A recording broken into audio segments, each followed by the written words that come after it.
Okay. It should be working.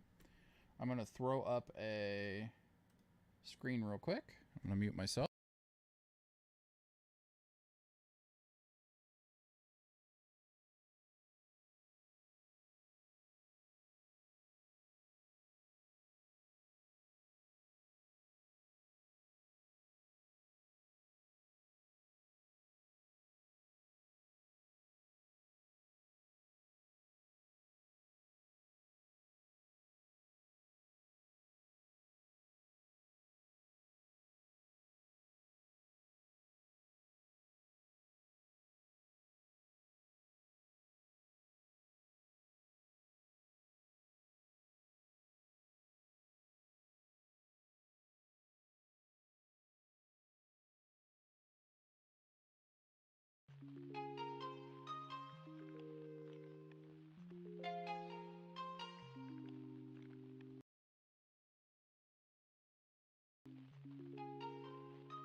We are live for the first time in a long time.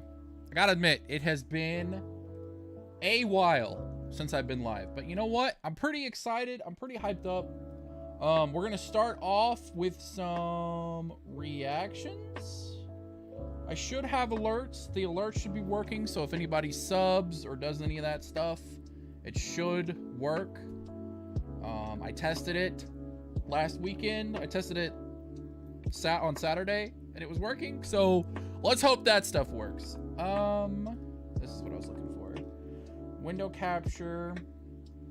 So basically, what I'm going to be doing when I live stream, I think for the most part, is I'm going to be starting every stream with some reactions. I'm going to try to do an hour of Pokemon reactions. No promises that we actually hit an hour, but I'm going to get food at like 6 o'clock.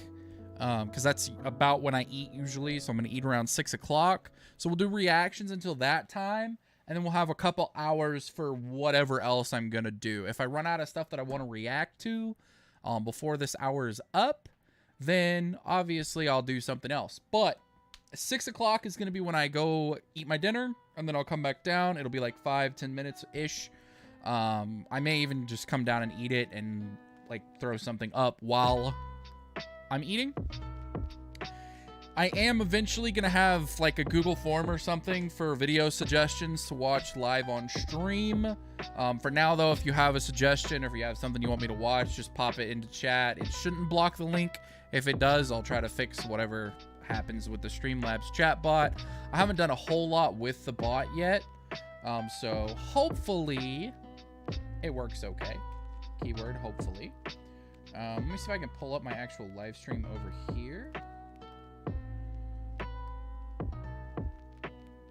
Live streaming isn't... Oh, I'm on the wrong account. Let me switch back. 1 second. It should work now.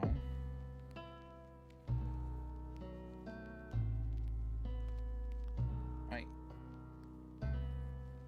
am live, right? Does this just not know that I'm live? Okay, we'll go to my channel and we'll pull it up from over here. I'll just pause it. Let me make sure the chat is working. Is the chat working? Good enough, it appears to be. It's not working on here though. Interesting. It's working on here, but not on the Streamlabs thing. Oh, I see a message now. Now I see your message. Hello, JPFR. What's up? How's it going? I guess it's working now. I don't know, dude. It might just be a little slow. Hopefully that continues to work. I'm gonna be a little paranoid if it doesn't.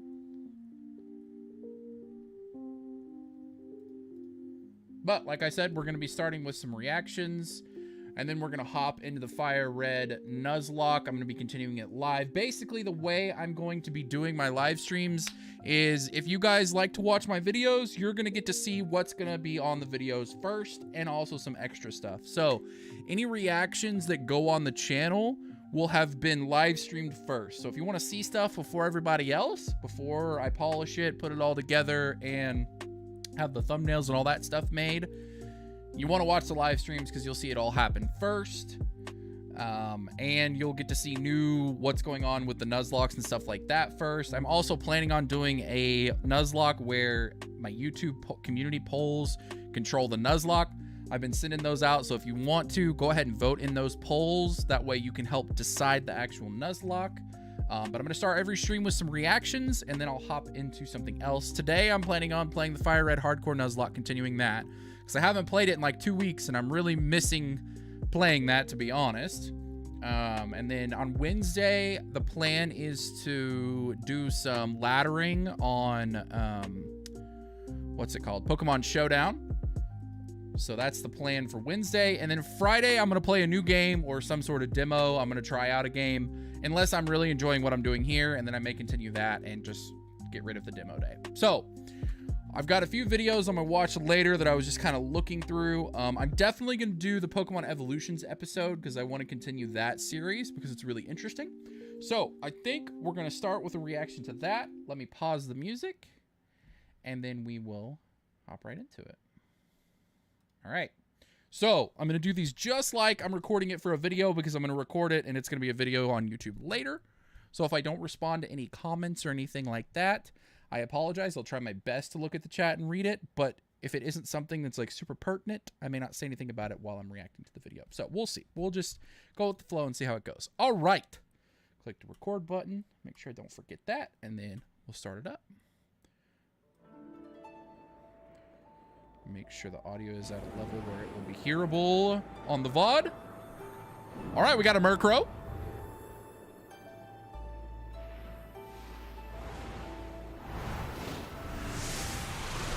Murkrow flying right past our girl here. I don't remember her name, I'll be honest. It's been a long time since I've played Pokemon Sun and Moon. Pokemon. What can you do, Lily? Lily, hey, that's her name. Strength of a trainer. Oh, she'll become a really important person. Don't you even worry. No! Not Nebby. I can't. Mother. Calling me mother? I don't have any children. Lusamine is her name? I think her name is Lusamine? I don't know. I don't remember. Only not any wretched children who would run off and reject my love.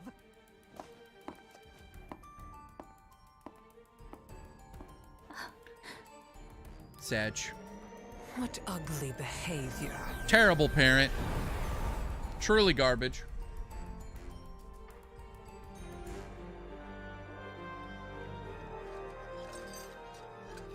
I will open the Ultra Wormhole and take on the Pokemon that would steal our light.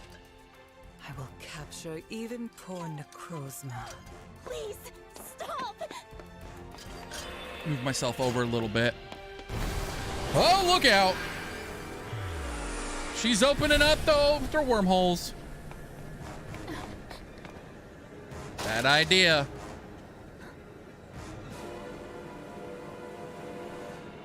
She was indeed crazy. You are correct, JPFR. Lusamine was definitely crazy. Hop is his name, I think. I don't know what the other boy's name is. I can't remember. People ought to help one another out. That's what I've learned in Alola. And that is what I'm going to teach her, too. Yeah, you teach her. Lily? I forgot her name again for a second. I finally discovered what I need to do to save... Dude, look at her eyes. She has bright green eyes. And my mother. Does anyone else notice that?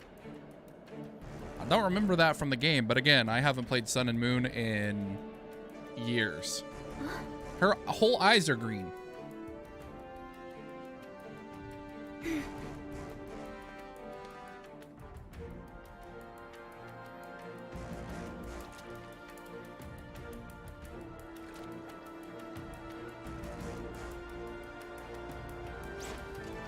Okay, Nebby.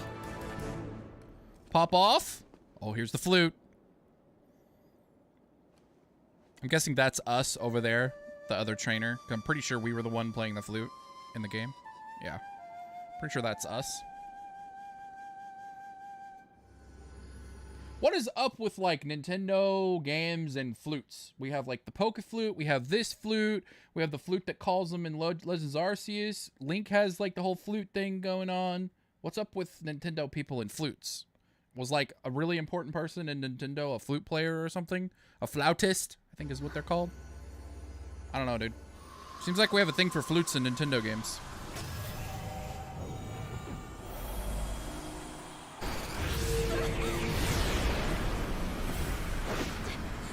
Okay.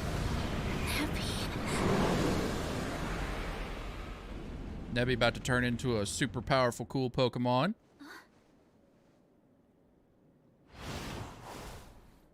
Ooh. Lunala! Let's be honest, Lunala is definitely the cooler of the two. Between Lunala and Solgaleo, you obviously would want Lunala.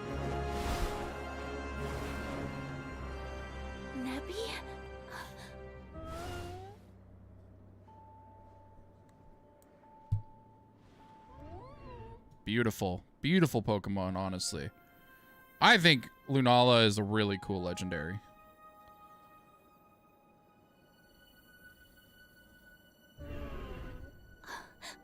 Nebby, please. I need to go to where my mother is. I need to go to where my mother is. Fly me there. But there's no need for her to try to catch Necrozma all on her own. Nah, you don't want to mess around with Necrozma. Uh-oh, Ultra Wormhole. Ultra Wormhole? Oh, hi. Mother! Uh-oh.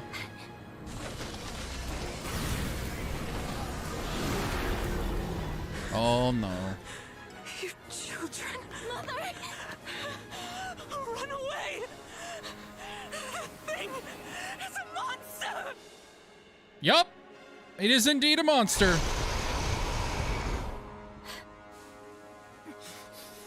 That is Necrozma. The instant it woke, it flew into a rage and repelled everything that came near it. That's not good. Mother! Probably shouldn't be playing around with legendary Pokemon.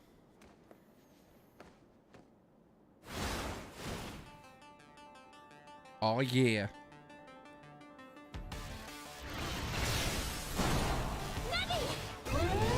Okay, that's some good battle music, let's be honest.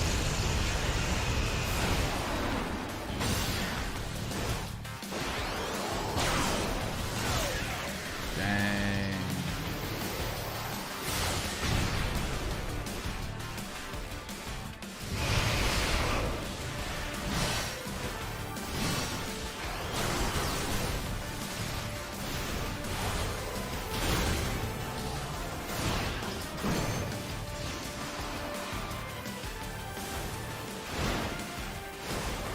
This is a pretty sick battle, I'm not gonna lie.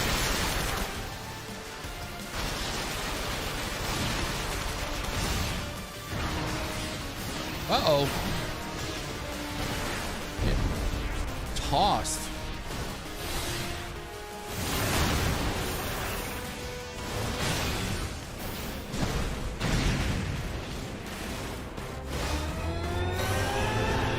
Oh, baby. How'd that feel? Fine, apparently.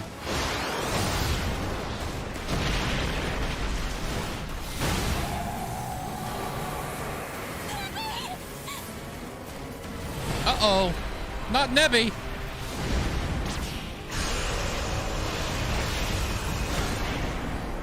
Oh, boy. That's not good. So Galeo coming in hot to save the day, or are we all dead? And so the Prism Man hugs the Galaxy Bat. Oh yeah, here we go. Another teenager here to save the day. Because adults are just useless. Oh, that was the end of the episode? That was it. We didn't get to see what happened. That was it. Wow, that was lame.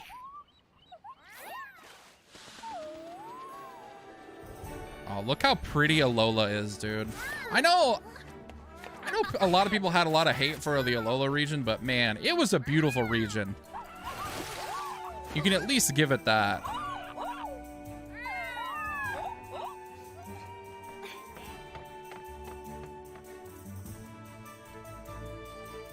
Murkrow!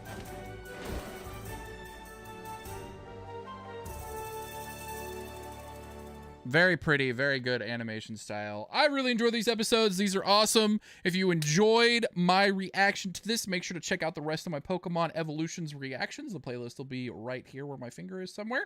And subscribe to the channel. Thanks for watching, guys. I appreciate it. I'll see you in the next episode. Peace. All right. That was pretty good. I enjoyed that episode. Lugia had a flute in the movie. I don't remember that. Was that in Pokemon 2000? It's been a long time since I've watched that. All right, let's go to our watch later. We'll delete that out of there. All right, now I don't super care what I watch next. I just wanted to make sure I watch that because I really enjoy that. I've got the story of Nogla's first Nuzlocke. I've got Purple Cliff, if I laugh, a Pokemon dies. I've got FireRed's Can You Beat Pokemon with a level 1 team. I've got Wolfie VGC, Pokemon that should be removed from Scarlet and Violet. I've got Pokemon Shield, but random eggs decide my team by PM7. And I've got Pro Nuzlocker ranks every starter Pokemon by Pokemon challenges. Does anyone have a particular preference on what we watch? I'm kind of leaning towards the FireRed one because it's 16 minutes, so it's a little shorter. Some of these are really long. Like Purple Cliff's 44 minutes on this. That's a little long. I don't really want to watch one that long. I like to try to keep them under 20 minutes if I can. So I think we'll go with the FireRed video. Pokemon. Chill, FireRed. Relax, brother. All right. Full screen it. Okay, stop doing this weird circle thing. Okay. Cool. All right. Let's see here. So let's get prepped and do our little intro like we like to do. Can you beat Pokemon with a level 1 team by FireRed? Okay. Can you beat Pokemon with a level 1 team by FireRed? All right. So I'm going to get myself ready. I'm going to hop into it like I normally do my reaction videos. So let's go ahead and get ready. Again, I'll try to respond to chat when I can. So let's go ahead and hit the record button and hop right into it.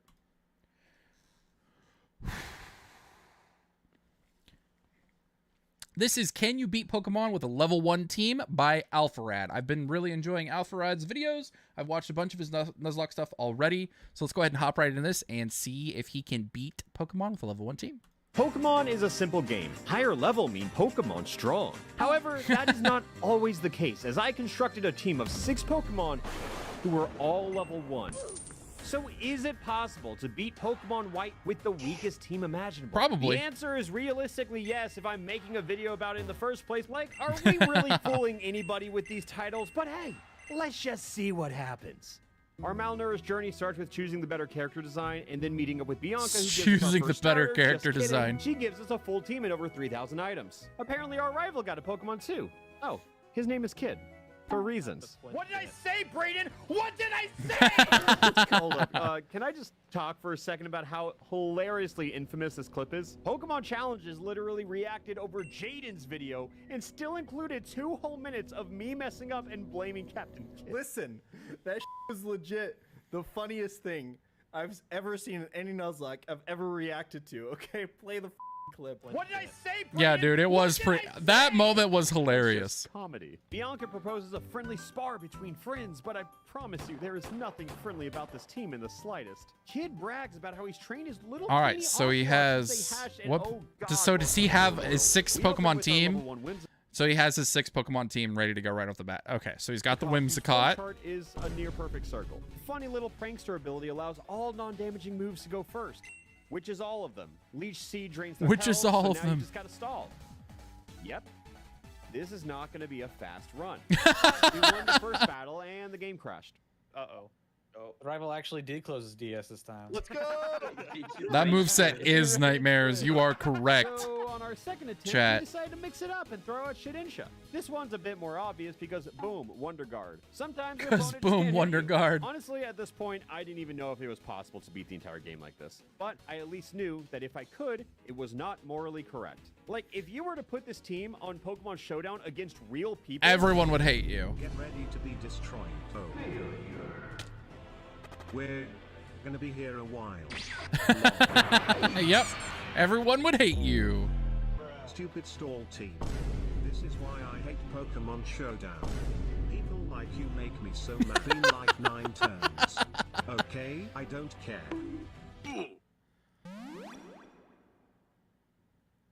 Can't kill this thing. Guess I'll just have to sweep with this.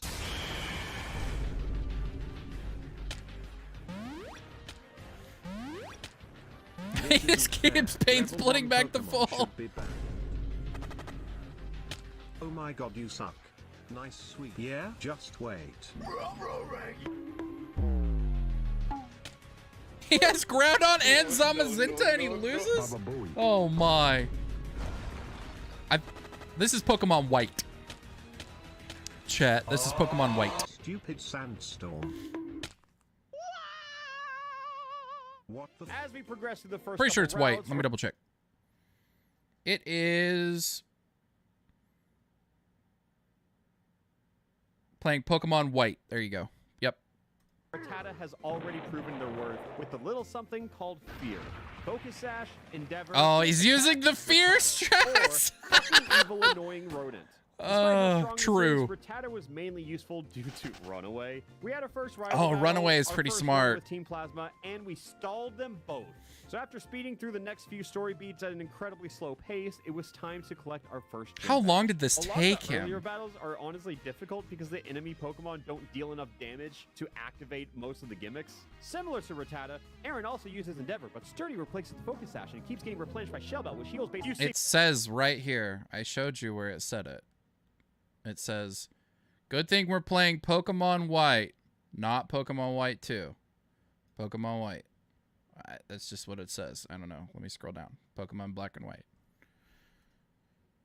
See where this is going, right? Ah, we're finding Sharon. Ah, now we're not. Our next stop was Burbank City, home of Roxy, the poison-type gym leader, whose team does not have a single move that can hit Shedinja. So Nice! we just stayed patient. Shedinja sweep. I just looked it up. Oh, Apparently no. she was able to hit Shedinja. He but messed up. just decided not to. I know this challenge feels Lol, easy he just so got far, given lucky. how most They just trainers decided only not have to 2 kill or him. 3 Pokemon, but things will get a lot harder when full teams start showing up, since the biggest issue with mine is that each Pokemon can only take out one other Pokemon. But then there's Nose Pass. Since he can't learn the typical fear moves, Nose Pass just pain splits to steal his opponent's health. As prepared as we were, before we could attempt the 3rd gym, we had a few story beats to hit. For example, make a movie? After fighting Team Plasma Make once a more, we movie? arrive in Castelia City. At this point, if you're not brain dead stupid, you're probably realizing, hey, you're not showing every fight. Well, yeah, no shit. Like, this challenge was hard and all, but damn, this script was hard to write. It's like, oh yeah, we used Rattata against this trainer, and not even 2 minutes later, we did it again right before doing the Not exact lucky same if thing Roxy yet again. detects I Nose. feel like I Oh, just so black it out just whenever the I AI record these won't. challenges because So the AI just won't use Pursuit if you aren't switching out. Okay, well that makes sense. That makes more sense. That's kind of lame though. I mean, you would think they would still, the AI would be smart enough to use the only move that could hit. apparently this is 15 whatever. hours worth of content, but I don't remember any of it. It did take him. Now we're It in took the him sewers. 15 Actually, hours. Holy I do moly! remember this part because I had absolutely no idea where to go and had to look up a guide on YouTube. So, now we're fighting the bug gym leader. Whoa, guess what we did in this battle? Yep, Rattata. Stay with me. I promise that this video gets entertaining. Does it? especially since our first major roadblock is here. Just cheesing everyone. Nearly every gimmick we have gets invalidated either due to steel types or sandstorm.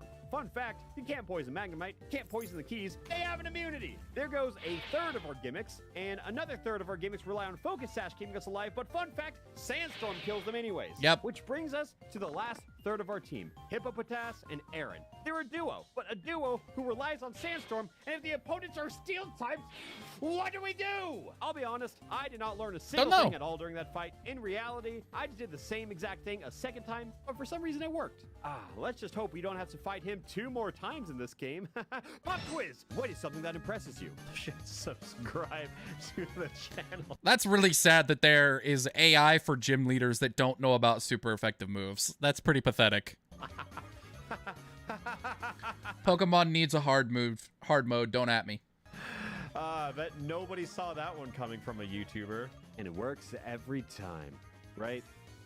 Right. Subscribe. In search of figuring out what to do next, we rode a Ferris wheel. Later, I found out that was actually exactly what I was supposed to do. After taking down multiple trainers in the rave gym, our paths crossed with a very popular character, and our battle started off pretty awful, if I can be honest. We missed Leech Seed, which kills Whimsicott, and then every other Pokemon just kept getting paralyzed, which invalidates our strategies. So good thing our bag of tricks was 6 Pokemon. There's deep, no and after trial and taking another error, bag, only trial and trial. True.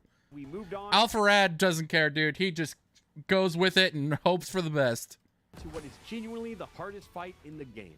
Most fear strats crumble in the doubles format, so they really start to collapse in a triple battle. Essentially, every triple single strategy battles. is invalidated if you can hit any Pokemon twice before they get to attack once. Even moves like double kick and dual chop are impossible to deal with in singles. So imagine the surprise on my face when the central Sigilyph has Air Cutter, which, of course, hits all 3 Pokemon. This Tortuga always moves first with Aqua Jet, and the Archon, well, the Archon doesn't really do anything in particular. He's mainly just cleanup crew, which is incredibly easy to do Archon in doesn't Everyone's really Level do 1. anything. Several He's just failed cleanup attempts later, crew. and I realized what this fight all came down to. Luck. Yeah, Luck. I know. You can predict what the AI wants to do and play around that. I get it. It can be a bit tricky at times in the triple battle format. So, long story short, you just got to guess correctly. The winning solution was letting Shedinja protect to block Archon's Pluck, taking Aqua Jet as Whimsicott before lead-cheating Sigilyph, who uses Air Cutter, killing Whimsicott, but leaves Rattata at prime 1 HP. And now after Shedinja blocks Pluck... Ugh. I promise this is the winning strategy. I mean, I can't think of anything else, so I'm just gonna keep attempting the battle until eventually it all plays out exactly how I want it to. With Sigilyph out of the picture, the rest of the battle is simple. Was I overcomplicating this? No. Eventually, it all fell into place, but God, was it close. Aw, he died. Wait, can I take a moment to talk about this? One day, I just saw an unfortunate tweet that heavily romanticized 2 entirely preventable deaths from an entirely preventable plague. It just kind of read back to me as, "Aw, they died," which felt a bit disingenuous with the story they were pitching me. Little did I know, I was being extremely political, only to find out the article was fake. So, what did we learn? Personally, I learned that adding quotation marks to your jokes drastically reduces the amount of death threats you receive. Anyways, Pokemon! Wow, look, I'm doing the same thing yet again. I gotta spice the script up somehow. Like, this footage was recorded on January 8th. I just kept staring at a blank Google Doc for the past 4 months thinking, so what's a synonym for Rattata? Did you know, this game features Assault, as well as corrupted footage. Whoa, we're in the gym now! How crazy, wow. Good thing we beat the gym leader on our first try. As far as the footage goes, that's technically true, actually. Next, we have to enter the Drift Fail tournament. Oh, that With feel when only you 3 lose of the footage. Pokemon, we have to That's the defeat worst. 3 trainers in a row. And our first battle was Kid, who we have already defeated before. Next up is the first gym. So I have a Pokemon Black 2, I think is what the poll voted for. Nuzlocke coming up eventually. It probably won't be next week, but it might be the week after. I don't know. We'll see. But if you guys want to vote in those polls, make sure to go over to my community tab on the channel and vote in those polls so you can decide my Pokemon Black 2 Nuzlocke that I'm doing, because that's what the YouTube polls voted for. And I'm actually really excited because I've never played Gen 5 all the way through before. I've only played like little bits and pieces of it. So Gym leader, who actually we have looking forward already to that. defeated before. Then our final competitor is Korax. This game looks who really we cool. Barely survived. After trying multiple times, I gave up on our current team, recruited Nosepass in hopes of cheesing out yet another victory. A few plot points later, we defeated Skyla, nearly died in an optional triple battle, and boarded a real-life plane before encountering our first legendary. Oh, we fight him? I have an idea. What's the funniest? Master Ball. I have an idea. Call him. The funniest thing is Hey. Run away! That was our seventh gym badge, but Another one. I already Another forget one. This is a Pokemon. It's optional, huh? That's awesome. You can just walk around the legendary? What? Oh my gosh. Lucid City, we immediately challenged the Dragon Gym and its interesting architecture. Dude, if they take one wrong step, they go into a void. What do you mean he cares about them more? That's not even a flat surface they're standing on. Have you seen Byron's gym? Yes, there was a triple battle, but it also allowed us to take a rotation battle instead, and those are shockingly good for a level 1 team. Then we made it to Drayden, who led with an onslaught of dragons, and are you really going to be surprised if I tell you that this went the exact same way as every other battle? Really, the only difficult part was dealing with Haxorus. Mold Breaker is a commonly overlooked ability that invalidates half of our team, and since he can learn Dual Chop, it could invalidate the rest. Luckily, Drayden's Haxorus missed out on this move, and we managed to find a gimmick that worked. After collecting our 7th gym badge, hell froze over. Yep, this sure is New York. Team Plasma finally makes a move out of the shadows with their weird flying pirate ship.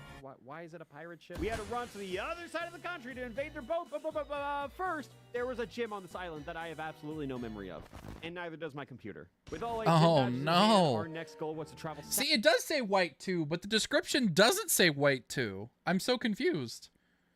I think you're right. I think it is white 2, but why does it... Is he just trolling? Is that what it is? So good thing we're playing Pokemon White, not White 2, and like this is just it's just a troll. Okay, I don't know. Whatever. I don't know what game it is. south and invade the Plasma pirate ship. Uh-oh, there's an ocean here. Apparently, you need surf to progress in this game. So, I might have made a mistake. I accidentally designed my team around the HMs required to beat Pokemon White. It all felt real. So he is playing White until too. I realized that I was supposed to design my team around Pokemon White too. I played the wrong game.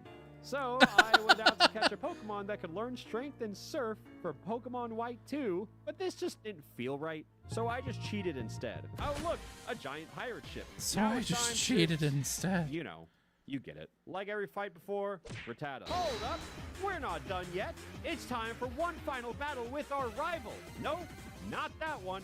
Nope, not that Again, one. His team of steel types easily counters our Wait a minute.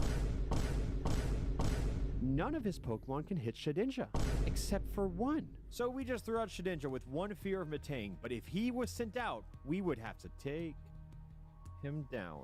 This should have been the hardest battle, but we cheesed it more than ever before. With Colress out of the way for good, the rest of our journey looked as peaceful as it could possibly be. So, back to fighting the evil syndicate terrorist cult who's aspiring to freeze the entire countryside by capturing a legendary dragon with the strength of a god in hopes of liberating the world of Pokemon. Maybe it's not that peaceful after all. What's a Pokemon opinion that has you like this? One surgery later, and it's now time to challenge the Chimera that stands before us with the power of one tiny rat. Surprise, we're fighting Getsus now, a character I haven't even introduced in this video. Leech Seed stalling and a Wonder Guard abuse and a setting Sandstorm with the tiny Hippo before letting Aaron and Nosepass clean up the rest. Pretty much exactly what you'd expect since Rattata was a little tired from killing a god. So with all that storm Since stuff Rattata out of the was a way, little we made it tired through from Victory killing a Road and god. boom, Unova's Pokemon League. In this game, you get to choose the order of the Elite Four, so I just challenged the hardest one first, since Rattata was essentially useless. But to my surprise, Nosepass can Pain Split on Ghost types, despite it being a normal type move. Honestly, you learn something new every day. Our next opponent was Grimsley, the master of Dark type Pokemon, and also, I know I'm not the most knowledgeable player when it comes to Gen 5, but can we at least talk about this presentation? This game has been a phenomenal experience, despite cheesing every trainer in Unova. But like, I haven't touched this game since my first casual playthrough as a kid in 2012, so wow, I have been missing out. This game is gorgeous, the sprite work is immaculate, and anyways, he's dead. Since we're in the big... That's what I've heard. I've heard nothing but really good things about Black and White, and Black and White too, really. I'm really excited, honestly, to play it. I really am. Leagues now, we can actually start sweeping certain teams with just... I'm sad that I missed out on this Hippopotas generation. leads while setting Sandstorm and then swiftly dies so Aaron can take the stage. The combination of Endeavor, Sturdy, and Weather damage can shred through Caitlyn's entire team when complemented by Shellbell. And, believe it or not, the exact same can be said for Marshall's team. So now, all that's left in our path to achieving the impossible is one small girl and one huge dragon. We open the battle with our level 1 Nosepass. She saw the Nosepass and she's done. Attempt number 2. The final battle started like every other, but an extra layer of difficulty has been added since we now have to predict when Iris drops a full restore. One Pain Split later, and Drudagon uses Dragon Tail, which apparently whirlwinds another Pokemon out. Yep. Which is essentially an instant loss. Attempt number 3. He did not know let's that. Try out Shedinja, since they're immune to Dragon Tail. Okay, they have Flamethrower. That also sucks. Attempt number 4. He didn't. I love how he doesn't look up anything, dude. He just sends it. Oh, it had Flamethrower. Oh, I love Aaron it. this time, who lowered his health, and then Rattata cleaned up. Right before, Iris sent out the steel behemoth known as Aggron, a Pokemon revered for his defensive stats who is about to get immediately humbled by a puny little rat. Now it's time for the beast standing behind her. Oh, no. Haxorus. Given that Mold Breaker invalidates half my team, we saved Whimsicott for exactly this. Attempt number 5. And it crashed. Attempt number 6. Attempt number 7. Attempt number 8. Dual Chop goes through Substitute. It goes through Focus Sash. This Haxorus counters literally everything. Attempt number... That's why its name is Haxorus. Ha ha ha ha ha ha. Funny. 9. Toxic Nosepass, Endeavor Aaron, Leech Seeding Whimsicott, yet another Endeavor with Haxorus returning. I sent out Shedinja since Iris doesn't have any moves left to hit through Wonder Guard, but I forgot Moldbreaker exists, which makes Wonder Guard not exist. Shedinja's useless. God. We've been here before, and I honestly don't know how much I have left in me. Maybe it is impossible to win with the level 1 team. He's dead. He's dead. Is it impossible? He's dead now. Earthquake? Why? Oh my god. That's it. That's GG's. That's it? Oh, it didn't dual chop. You beat it with a level 1 team. He just had to get lucky, I and it crashed. didn't want to say it, but I was thinking it. Bro, why is his weren't thing supposed to. crashing so Attempt much? Number 13, and it's finally over. For real this time. We took a seemingly worthless team and conquered an entire region. This was a genuine challenge, but the real difficulty was the question of how the fuck do I make this sound interesting? I literally just did the same thing in every single fight, and you watched, you liked the video, I did. and you even subscribed to the channel. Well, at least we can enjoy the Hall of Fame. And it crashed. Yeah, that sounds about right. In this video, All right, that was pretty good. I enjoyed that. I always like FireRed's videos. I'll probably watch like all of his videos, honestly. I really wish that YouTube would work with me right now. If you enjoyed my reaction to that, make sure to check out the rest of my Pokemon reactions. Subscribe to the channel. I'll see you guys in the next video. Peace. All right, let me catch up on chat. Told you Dual Chop counters everything against his team. That Haxorus is the equivalent of Cynthia's Garchomp. Yeah, is it as scary as Garchomp though? I don't know. Maybe due to the large amount of RAM it takes to power a Virtual Boy Advance. I've had lag issues with it. I don't know. I haven't played a DS emulator, so I have no idea, honestly. So we'll see. Hopefully that doesn't happen to me a million times. I'll just try to remember to save constantly whenever I actually play that. So we probably got one more video that we can react to before I need to eat and then come back and actually play my Nuzlocke. So what are we doing? We already did this one, so we'll remove it from the watch later. Are we doing Pokemon that should be removed from Scarlet and Violet? Are we doing Pichao ranks the starters? Are we doing Nogla's first Nuzlocke? Anybody have anything that they would suggest out of these? I'm kind of leaning towards Pokemon that should be removed from Scarlet and Violet, just because I think it might be interesting. It can take up to 1,000% if you activate speed mode. Enjoy your Nuzlocke. Oh boy. All right. I have a lot of RAM though, so I think I'll be okay. I think I'm going to do this one, the Pokemon that should be removed from Scarlet and Violet by Wolfie. My Wolfie reactions don't normally do that well, but I am curious because I have some strong opinions about some Pokemon that really aren't fun to play against right now in VGC, so we'll see if he agrees with some of them. All right, let's pop this up. Prepare myself to record. I always like to do a big, deep breath out before I start recording. I'm not sitting very comfortably, and I'm going to drink a little bit of water, too. If you're hanging out with me, drink some water. And if you haven't already, subscribe to the channel. Thumbs up the stream. Subscribe to the Nuzlocke channel. I don't know. Do all that cool stuff. All right. Charizard will always stay. Yeah, I don't care. Charizard isn't one that I hate that much. I need to find my Stream Elements chat bot real quick and see if I can. Where are my custom commands? Can I run it? Do I do it from the dashboard? I don't know, dude.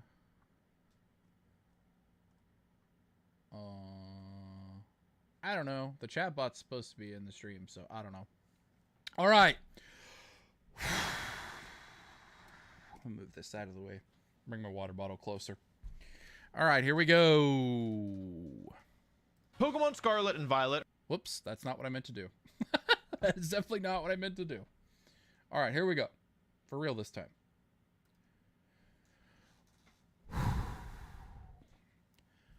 This is Pokemon that should be removed from Scarlet and Violet by Wolfie VGC. We're going to hop right into this and see what we think. Pokemon Scarlet and Violet are coming out in less than 7 months, which means the time is ripe for players asking themselves the question, what would make this the best Pokemon game ever for me? One of the great things about Pokemon is that people value different things. Some players care about the designs of the new Pokemon, while others might be super passionate about how the trees look. For me, I care about how good the game is competitively. He's never gonna give up on the tree thing. Some people are super passionate about how the trees look. I really liked Sword I and love Shield, it. which, as far as I can tell, is a really unpopular opinion. I liked Sword and The Shield. reason this probably isn't I didn't love surprising, them, though, but is I that liked them. Generation 8 was one of the best generations for competitive Pokemon. So I've been thinking Was it about really? Generation 9 and what I personally would like the games to be like. And I've also been thinking about what were some of the pain points of Generation 8 and how to remedy them. What I've come up with is a list of Pokemon that, in my opinion, are not balanced in the slightest. There was one format that I really liked in VGC, and I haven't played all the formats, but the one I really liked was whenever they did no legendaries, and they restricted the top 10 usage Pokemon. So things like Whimsicott, Incineroar, Rillaboom, a bunch of stuff got removed, and there were no legendaries. I thought that was a really, really fun VGC format. I didn't necessarily like my playthrough of Sword and Shield, but I definitely have enjoyed playing VGC in Sword and Shield. It's been pretty fun. But now that they've added the legendaries back in and the Ubers back in and all that stuff, I haven't been playing it for the last few formats. And don't have an easy fix when it comes to balancing.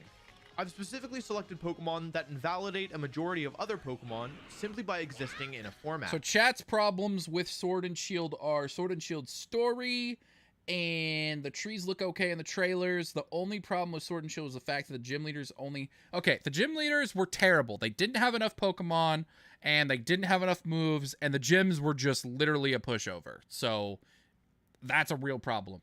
They can leave it that way if they want, but they need to add a hard mode to make it more difficult for the people that actually want a difficult playthrough. That might seem a little confusing, so let's start with an example. Only remove Pokemon that are Regieleki so is a very strong. bizarre Pokemon. It has almost no move coverage, and on paper, its stats aren't anything to write home about. Except the speed. Until you realize that it has the fastest speed stat in the game Yeah. by over 40 points from the next legal Pokemon. Yeah. On top of that, its electric moves, which are the vast majority of the moves it uses, all get an innate 50% boost, making it have effectively far stronger offensive stats than it appears on paper. This means that Regieleki actually has base 176 offensive stats on electric moves with a nature that doesn't boost its offenses, and base 180 offensive stats if you're using a nature that boosts your offenses. It's I know ridiculous. that specific numbers cannot mean much if you aren't as in the weeds as I am when it comes to Pokemon, so let's try and conceptualize the speed stat in easier to understand terms. Regieleki is so fast that almost every Pokemon can't outspeed it while holding a Choice Scarf. Pokemon like Venusaur, who double their speed in the sun, need to run absolute maximum speed investment, including a speed boosting nature, in order to outrun Regieleki. That's even with crazy. sun present. If you give Regieleki a Choice Scarf or a speed boost somehow, it will outrun Pokemon like Tapu Koko, Crobat, and Mega Gengar while their speed is doubled. Regieleki isn't just faster than other Pokemon. It's so much faster that a lot of tools used for outspeeding fast and frail Pokemon just straight up don't work, because it still ends up faster. Maybe you don't feel And it can totally slow you convinced down that with it should be the Electro poster Web. child for Pokemon cut from Scarlet and Violet. Well, there's one final thing about Regieleki that really seals the deal for what makes it so broken. Pokemon Sword and Shield changed the way that the speed stat works in Pokemon. Basically, in every generation before Sword and Shield, the speed order of the Pokemon was set at the beginning of the turn. So something like setting Tailwind wouldn't suddenly make your partner faster. In Sword and Shield, however, that was changed, and speed was made to update mid-turn.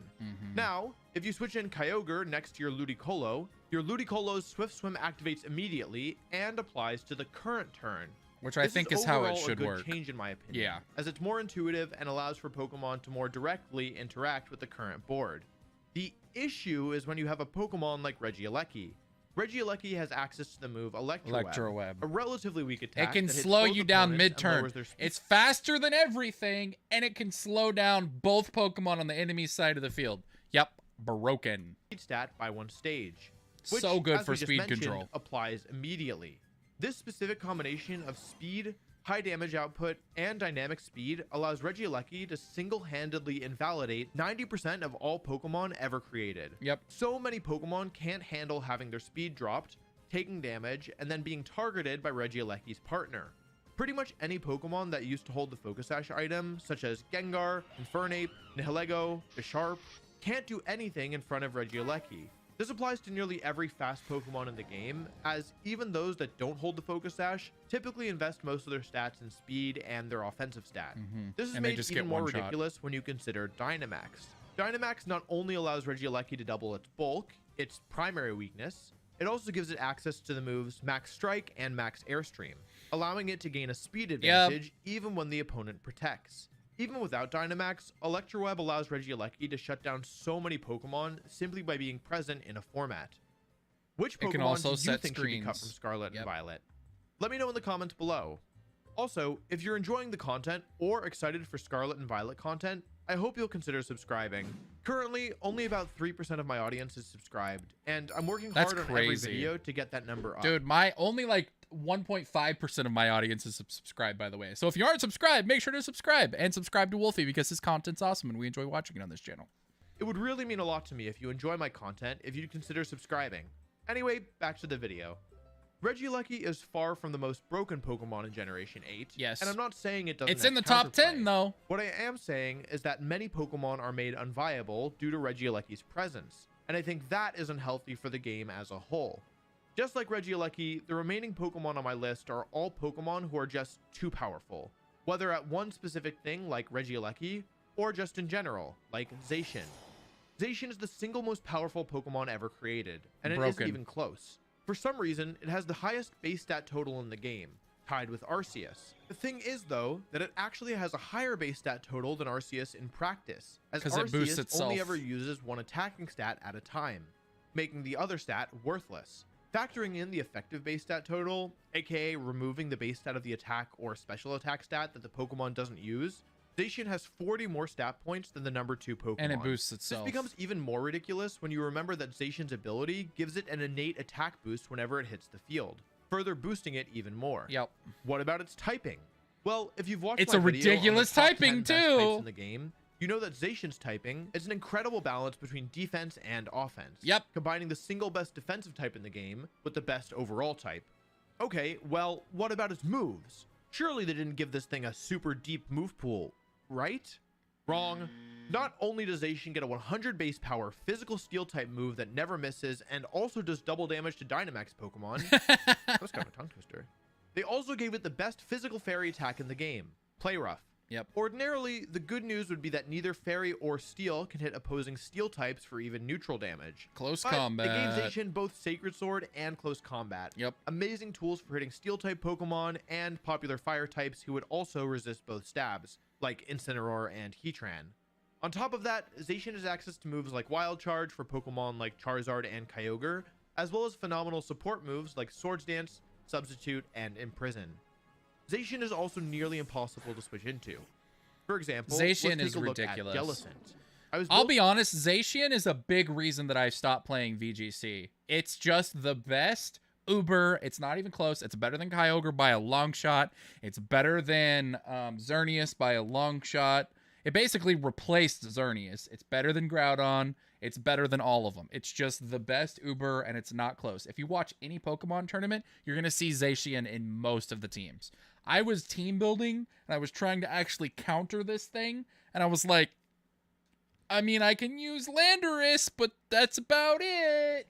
In double battles, that is, in double battles. And even then, Landorus is slower, so... and it doesn't actually intimidate it. It still boosts its attack, so it's still neutral. So yeah, it's building a team for a tournament and theorized that Jellicent might be good. It has Water Absorb, making it good into Kyogre. It resists Steel and is immune to fighting, making it easier to switch in against Zacian. And it can run Strength Sap and Will-O-Wisp to help against physical attackers like Zacian and Groudon. Not a terrible If you run max defense, max HP, and a defense boosting nature, you can still get KO'd by Zacian using Behemoth Blade as you switch in, and then Play Rough next turn. I stopped looking at Jellicent after this point. Jellicent is a good example here because it's known for being at least somewhat bulky. Think about all the Pokemon less bulky than Jellicent, or who can't afford to invest as much into their defenses, or have a worse typing against Zacian. That's like nearly every Pokemon in the game. Zacian is probably the most centralizing Pokemon in the format.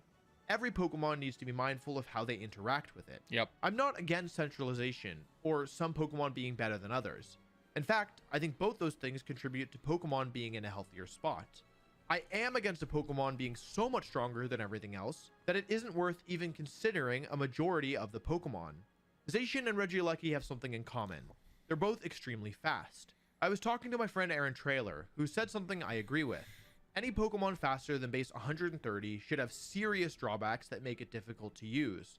I actually think Pheromosa is a really well-designed Pokemon for this reason.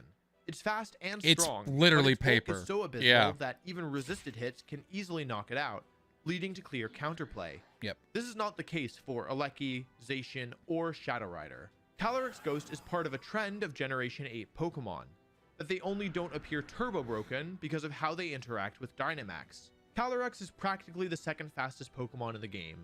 It's Ghost and Psychic, typing that isn't phenomenal defensively, but very solid offensively due to how strong Ghost is.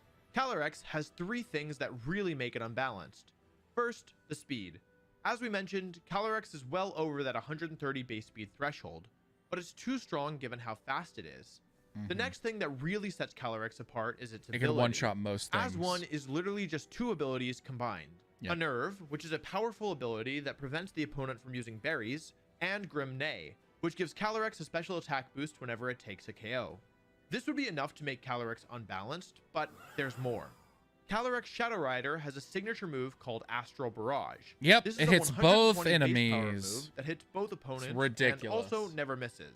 I think the easiest way of understanding how broken this move is, And you is to can't, compare it to and Groudon think about it this way, it's Ghost, so you can't fake it out either. So you can't fake it out and then hit it with a more powerful move to one-hit KO it on the first turn. Kyogre. You have to be Poems very legendary pair careful were with given a Ghosts. signature move as well, with Because the you release can't of fake them Omega out. Ruby and Alpha Sapphire. Their accuracy's Precipice bad, Blades though. and Origin Pulse Yep. are 120 and 110 base 15% power move chance to of miss. ground and water type, respectively. In order to ensure these moves weren't too strong, Game Freak made them each only 85% accurate.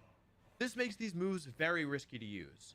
Everyone who has used Groudon or Kyogre has lost games because they missed their spread move at the wrong time. Yep. It doesn't stop them from being usable, but it does cause players to find ways to get around the lower accuracy and not click the attacks recklessly.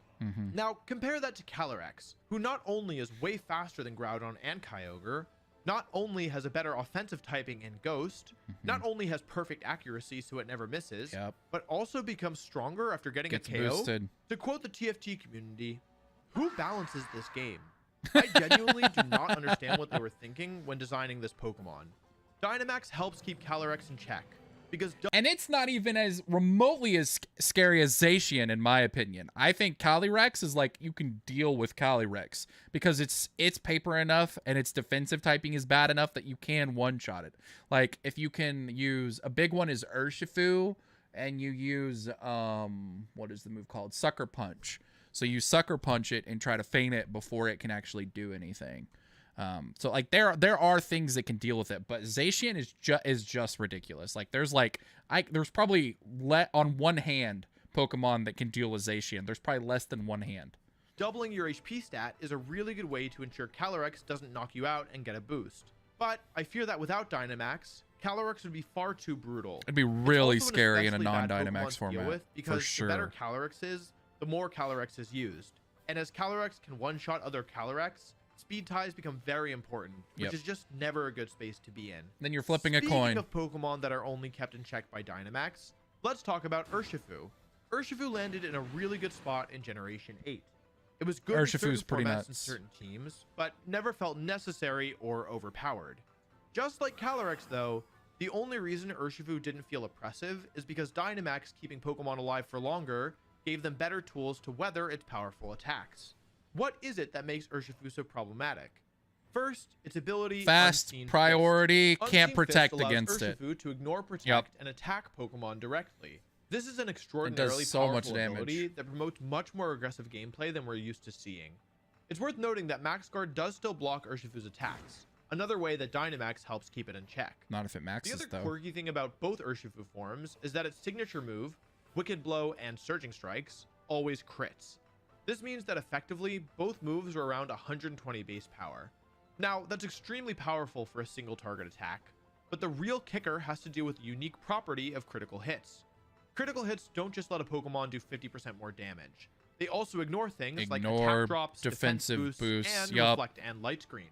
One of the best ways to slow down powerful physical attackers is ridiculous. the ability Intimidate or the move Reflect. Or Urshifu burning it. ignores both of these and does immense damage.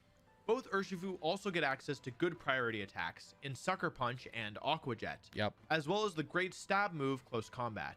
I worry that in a format without Dynamax, Urshifu could easily be unbalanced and promote a hyper-offensive style of gameplay.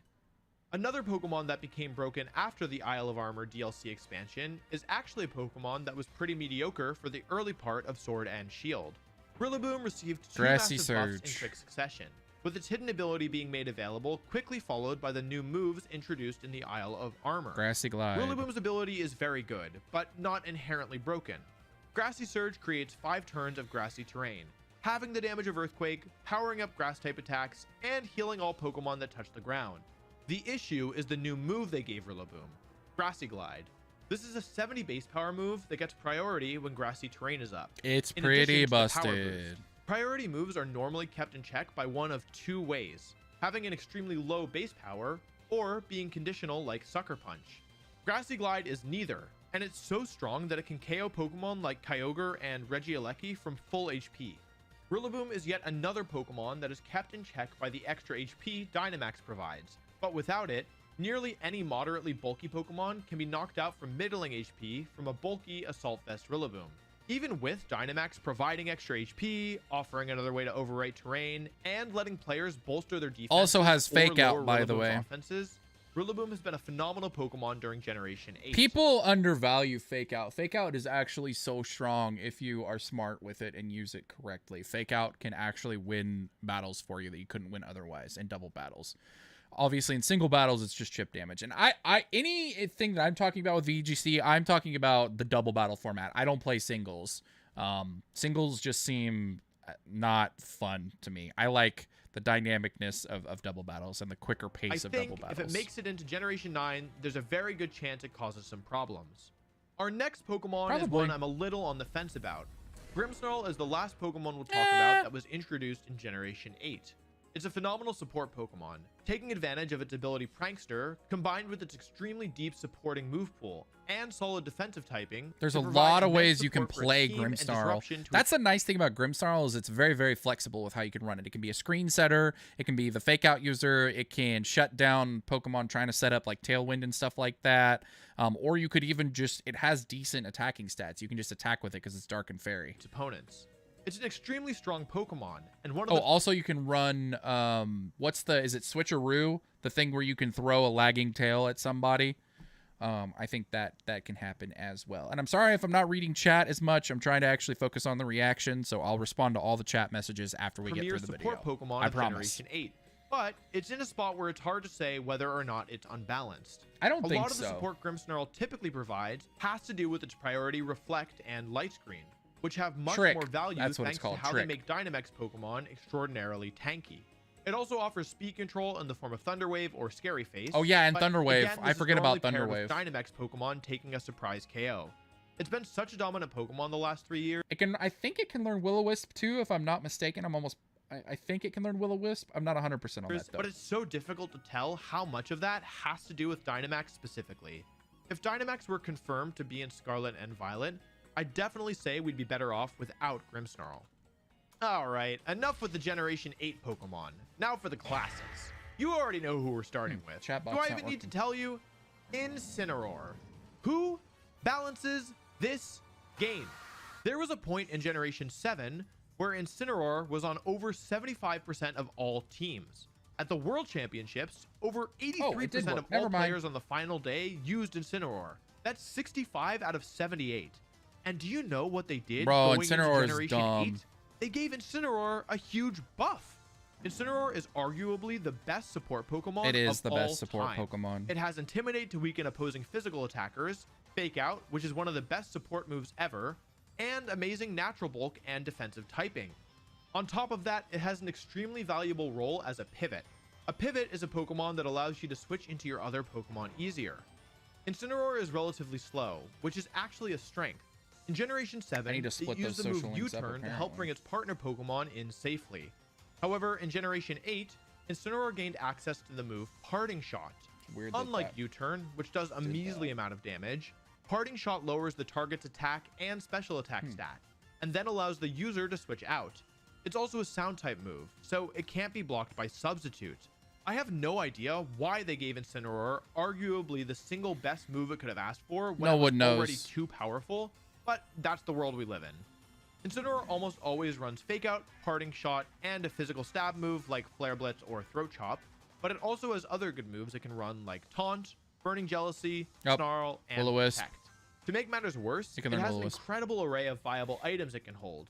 Safety Goggles for Amoonguss and Venusaur, Shuka Berry for Groudon and Landorus, Citrus Berry, Assault Vest, and Figgy Berry for General Strength, Weakness Policy for Surprise Factor and a Dynamax option, the list goes on. Incineroar is wild because not only is it one of the single best Pokemon in a general use case, but it's also so flexible with items and its 4th move slot, you can actually tailor it to help you with specific problematic matchups and Pokemon as well. Incineroar to me is kind of the rich get richer Pokemon. If your Pokemon is already good, Incineroar will help keep them alive and get them into position, making them even better. And because Incineroar isn't a Pokemon whose primary goal is to do damage, it's very difficult to make beating it the main strategy of a team. Yep. In other words, if a Pokemon isn't already popular, that's probably because it's weaker than the Pokemon currently being used. And Incineroar, by virtue of its ridiculous supporting options, only makes that gap even wider. Speaking of Pokemon I hate that were popular in Generation 7, Xerneas. Longtime viewers of my channel know that Xerneas is one of my least favorite Pokemon It's literally ever. not even used Xerneas though. is a signature move called Anymore. Geomancy. This move, if you're holding the Power Herb item, immediately doubles your special attack, special defense, and speed stats. Xerneas' ability also acts as a built-in life orb for fairy attacks without the recoil, further boosting its damage output. In other words, with just a single attack, Xerneas becomes extremely fast, powerful, and bulky, and it also has the best type in the game, with both Moonblast as a powerful single target move and Dazzling Gleam to hit Used both to be opponents. ridiculous. In the formats where it was legal in Generation 6 and 7, Xerneas was the #1 Pokemon to beat. People had to run multiple Xerneas-specific techs on their team, such as Roar, Red Card, Haze, Taunt, etc. Though not the case during Generation 8, Xerneas at its peak is an even more centralizing Pokemon than Zacian. A single bad turn against Xerneas can instantly lose you the game. Xerneas against Xerneas was also extremely susceptible to critical hits, which made using Xerneas even more frustrating. I would love to never have Xerneas in the game again, and I think in many ways we just got lucky that Xerneas was hurt more than helped by Dynamax. I have 2 more Pokemon to talk to you about, but not because they're too strong, I just don't like them personally and think they're bad for the game. First, Venusaur. Venusaur is a very stupid Pokemon because people just run Focus Sash Sleep Powder, pair it with a Sunsetter, and hope they hit their 75% accurate Sleep Powder and that their opponent stays asleep. It's uncompetitive, uninteresting, very luck-based, and does not do anything good for the overall health of the game. Or you can run Wide Lens on it. It isn't the most broken Pokemon, and it does have counterplay, but I think it would be better for everyone if Venusaur didn't make it into Scarlet and Violet. Our final Pokemon is one that didn't even make it into Sword and Shield. Smeargle. Smeargle is one of the worst Pokemon of all time. By virtue of being able to learn every move in the game, it's extremely annoying to play against. And 'Cause you have often no has an idea what annoying it mix has. Of supportive moves like Wide Guard and Follow Me, and disruptive moves like Fake Out and Spore. To make matters worse, it also has Moody, meaning if you don't remove it quickly, it can sometimes get an annoying boost that makes your life very unpleasant.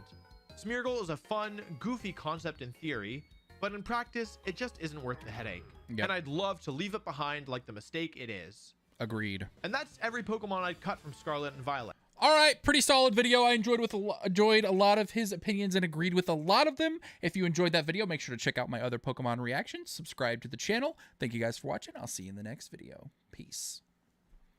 All right, guys. So we are at about the 6 o'clock mark. I'm a little late. I'm gonna go get something to eat. Let me catch up on chat before I do that though, and then I'll be back and I'll get it loaded up to play the Nuzlocke. So I dealt with so many Parting Shot Incineroars and Intimidate Landoruses. This is why Pokemon with competitive is OP in non-legendary doubles. Yeah, I don't like legendaries in general. I think they're lame. I think they should probably remove them. Like I said, the most fun I had in Sword and Shield VGC was when they removed legendaries. and they banned the top 10 usage Pokemon. I think that was the most fun I had. Trick, thank you. Hi, I just joined. Hello, Kennedy Parker. If you're still here, thanks for stopping by. I appreciate you checking out the stream. Sorry, I was in the middle of doing a reaction. Taunt, Reflect, Light Screen. Yep, Grimmsnarl just learns too many good moves. You can see why a Pokemon is broken when he talks about it overpowering other broken mons. Yup, it gets even worse whenever you've got really strong Pokemon all on the same team. I usually run a Wicked Blow, Drain Punch, Poison Jab, and Aerial Ace so I can counter all the weaknesses. That makes more sense in singles, but I think in doubles, I don't think that would be the best setup ever, because you usually want the priority move. You want Protect or Detect to protect it. You definitely want its special move because it's guaranteed crit for all the reasons he was saying. And then usually your last move is some sort of coverage, I would say, at that point. Or it would be, or no, sorry, it's close combat. You usually run close combat, special move, the prio move, and then detect, because you want close combat for the damage that it does and the coverage that it gives you. You want your priority move because it can make it a really good revenge killer. And you want the guaranteed crit because it just does so much damage, it's ridiculous. And then detect and protect are like almost necessities in doubles. And you need a normal type duel with Calyrex. That all makes perfect sense. All right, guys, I am going to pop this image back up. I'm going to mute my mic. I'm going to play some music, and then I'll be back, and I will load up the overlay, which takes me a little bit for the Pokemon FireRed Hardcore Randomizer Nuzlocke. It'll be about 5 or 10 minutes, so I'll see you guys in a bit. Thanks for watching. If you haven't already, make sure to subscribe to the channel. Thank you so much.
All right, I'm back. I have my food. So first person who links me a video that isn't gonna make me angry, that's what we'll watch while I eat. So the first person who can send me a video link that won't make me angry and that won't get me copyright struck, that's what we'll watch while I eat.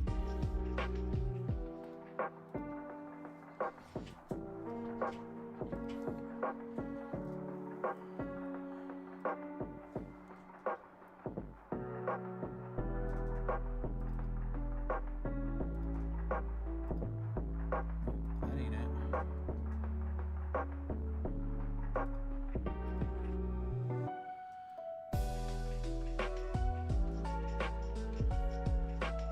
So if anybody has something they want us all to watch together while I eat, send it to me. Otherwise, we're gonna keep listening to music. I got some nice stir-fried chicken and vegetables and rice. It's very yummy. I'm gonna move my mic away from my face and mute it.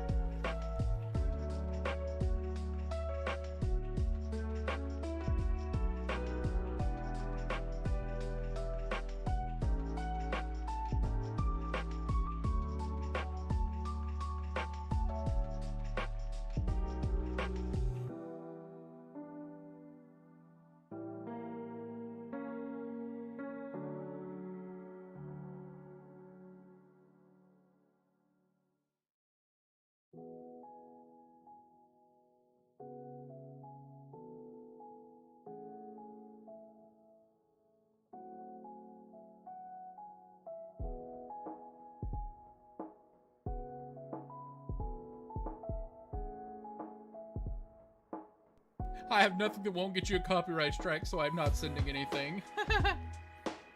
Lol. Okay. Let's see if I can find something.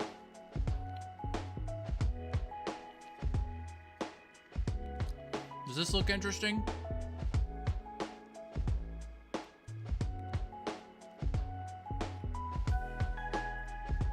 I think let's do this. In this video. All right, this guy is going to be making Pokemon more realistic. Let's watch that while I eat.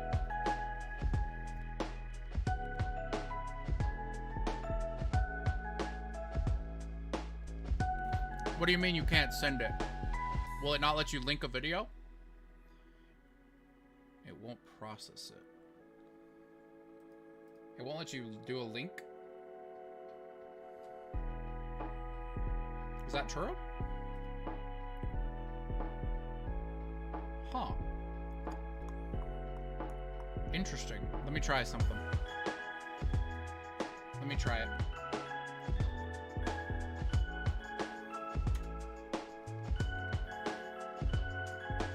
It lets me, the weakest Elite Four by, okay, we'll pull that up. I'll just pull it up. The weakest Elite Four by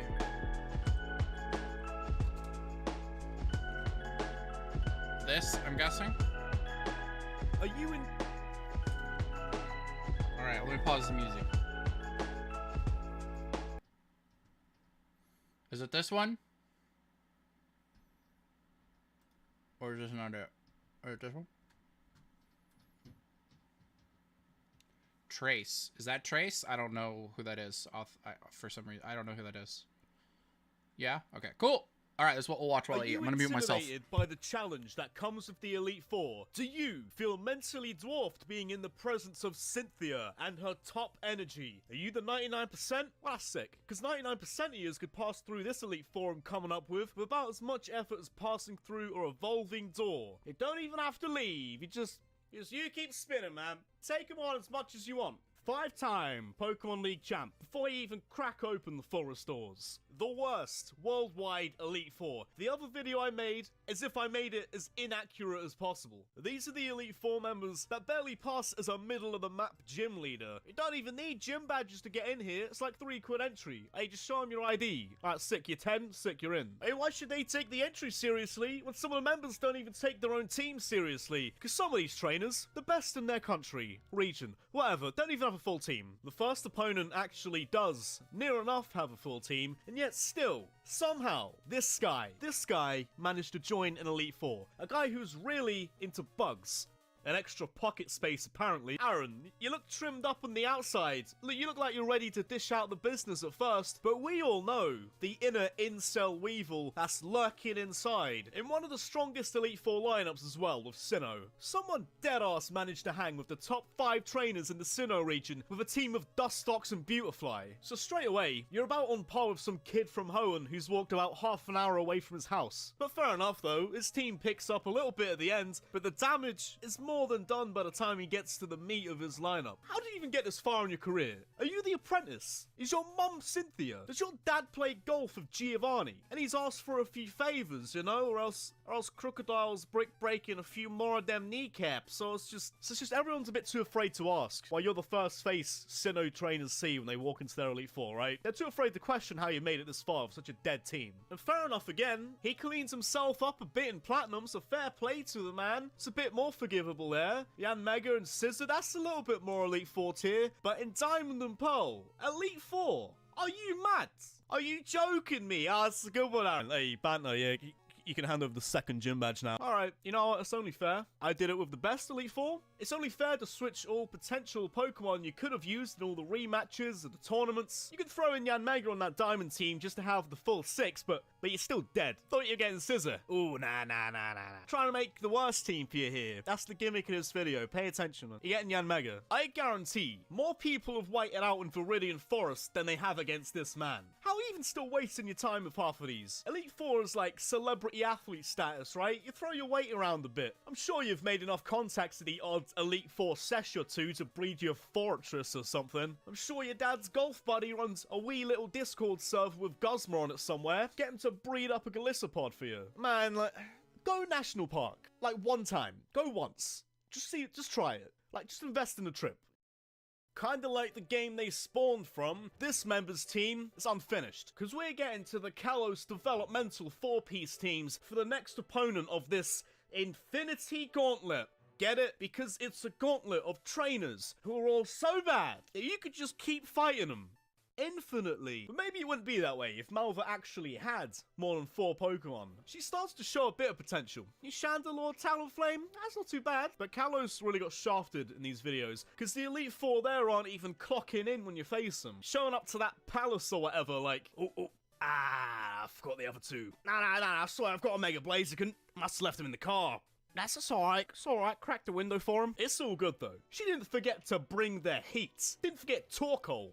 Right, Torkoal. See, I know I bigged you up a bit in the other video when you were with Flannery, but she actually has a Blaziken and a Chandelure. Now that I think about it, the dead weight is carried a whole lot more there. I can't even complain that you're wasting a slot on the team here. Just be happy that she remembered the 3rd place exists for you. Now, I've never seen a team so tragic. You could take a look for it for improvement and go, you know that team could use? I could use some more Torkoal, baby. 3 of them. 3 more Torkoals. Give the Malva some coal. You may as well chuck 2 more of them on here. 2 more Torkoals. Catch you later, Fresh Milk. Have a good one. And then Hope your migraine gets better. You have a Pyroar. You know, I might actually take the... Is that air still available? Straight away. Top 5 worst Elite Four trainer. Right there. Oh, that hurt. I could keep mouthing off on how dead this Elite Four trainer is. I can't beat this alone. There's no better way of symbolizing the lost potential for the Kalos Elite Four than spawning us a Pyroar, as if any of us asked. I'd rather take the pocket space, so I'm gonna stop bullying the Kalos 4, for a second anyway, because there's one who's maxed out their pocket space, and they're still worse than probably all of them. So it's time for some real heat, because we're coming into the harsh, far too forgiving sands of the Alola region. And there's a few I could roast here. Could preheat the oven a wee bit for Kahili, because first off, you managed to get to the Elite Four with a flying team. I could skim a few stones and knock out half your team. No wonder Ash won with this shallow Alola competition. But then I clocked. She can make a halfway decent team here. Hawlucha, Skarmory, Crobat. It'll take me a some minute. solid picks there. So there's someone else in that dead league with that dead trainer who's been a lot more likable for the last 3-ish years from Pallet Town 1. Kahili's team is pretty dodgy overall, but some of them show up to bang. Olivia though, she's got a whole lineup of untiered, unrated rock types. If I've checked properly, her entire PC is filled up with, as of right now anyway, untiered, below 3.41% usage pocket men. For the first time, I could say this with the numbers there to back it up. 0 ratings. 0 ratings going to you, Olivia. She's got 8 or so there for her to choose from. Maybe flip a coin a few times. I'd recommend selection via darts, just so she gets at least one thing on point. There's Relicanth, Carbink, Alolan, Probopass, Pasture, Bedtime, Lycanroc, Cradily, Amaldo, and Gigalith. So our worst possible team is going to be any combination of these. Flip as many coins as you want to decide. It's an absolute state of the team with any of them. She's kind of like the reverse of a Kalos Elite Four trainer. If anything, she should get 2 more slots just to make things fair for her. And like how the Kalos trainers have a party of 4, you might as well have a party of 1 and stop wasting everyone's time here. But I don't get you, Olivia. Man, like how? How are you gonna be a rock specialist? How are you gonna specialize with a team which your region's favorite touristy pastime wipes out? And not only would that pastime wipe out a team, so could this next Elite Four jabroni after you beat her. Another Kalos trainer who had a bit of potential, but likely had his team busted by the Pokemon League for traces of illegal Buzzsaw supplements in his Pokemon system, and is now legally limited to 4 Pokemon max. Or he's just not mentally clocking in for work like the rest of them. Seriously,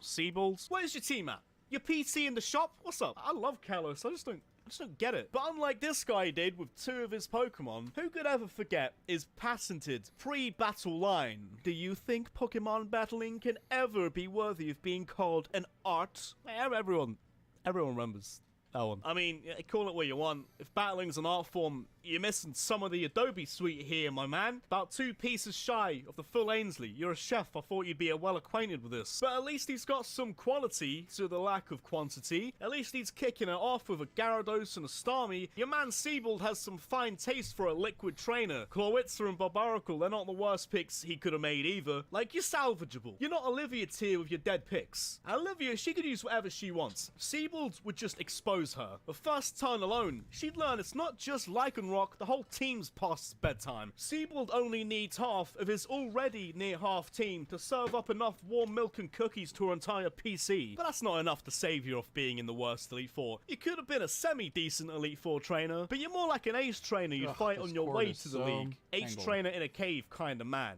Full restore and my level 8 Magikarp because I've got the dollar to do so kind of man. Either way, his team gasses out by round 2 max, and then he'll hit you with more wisdom like, there are no weak Pokemon, there are only weak trainers. Oh, there are weak Pokemon. Self-awareness is healthy. He's not even too keen on battling. I'm looking at this guy's dialogue. He seems more dead set on cooking. Because, oh wait, that's right. Hey, you're a chef, aren't you? That's your gimmick. Alright, are we ready? Are we ready for the Nuzlocke? Is everybody ready? I got 3 minutes left in this. We'll finish it.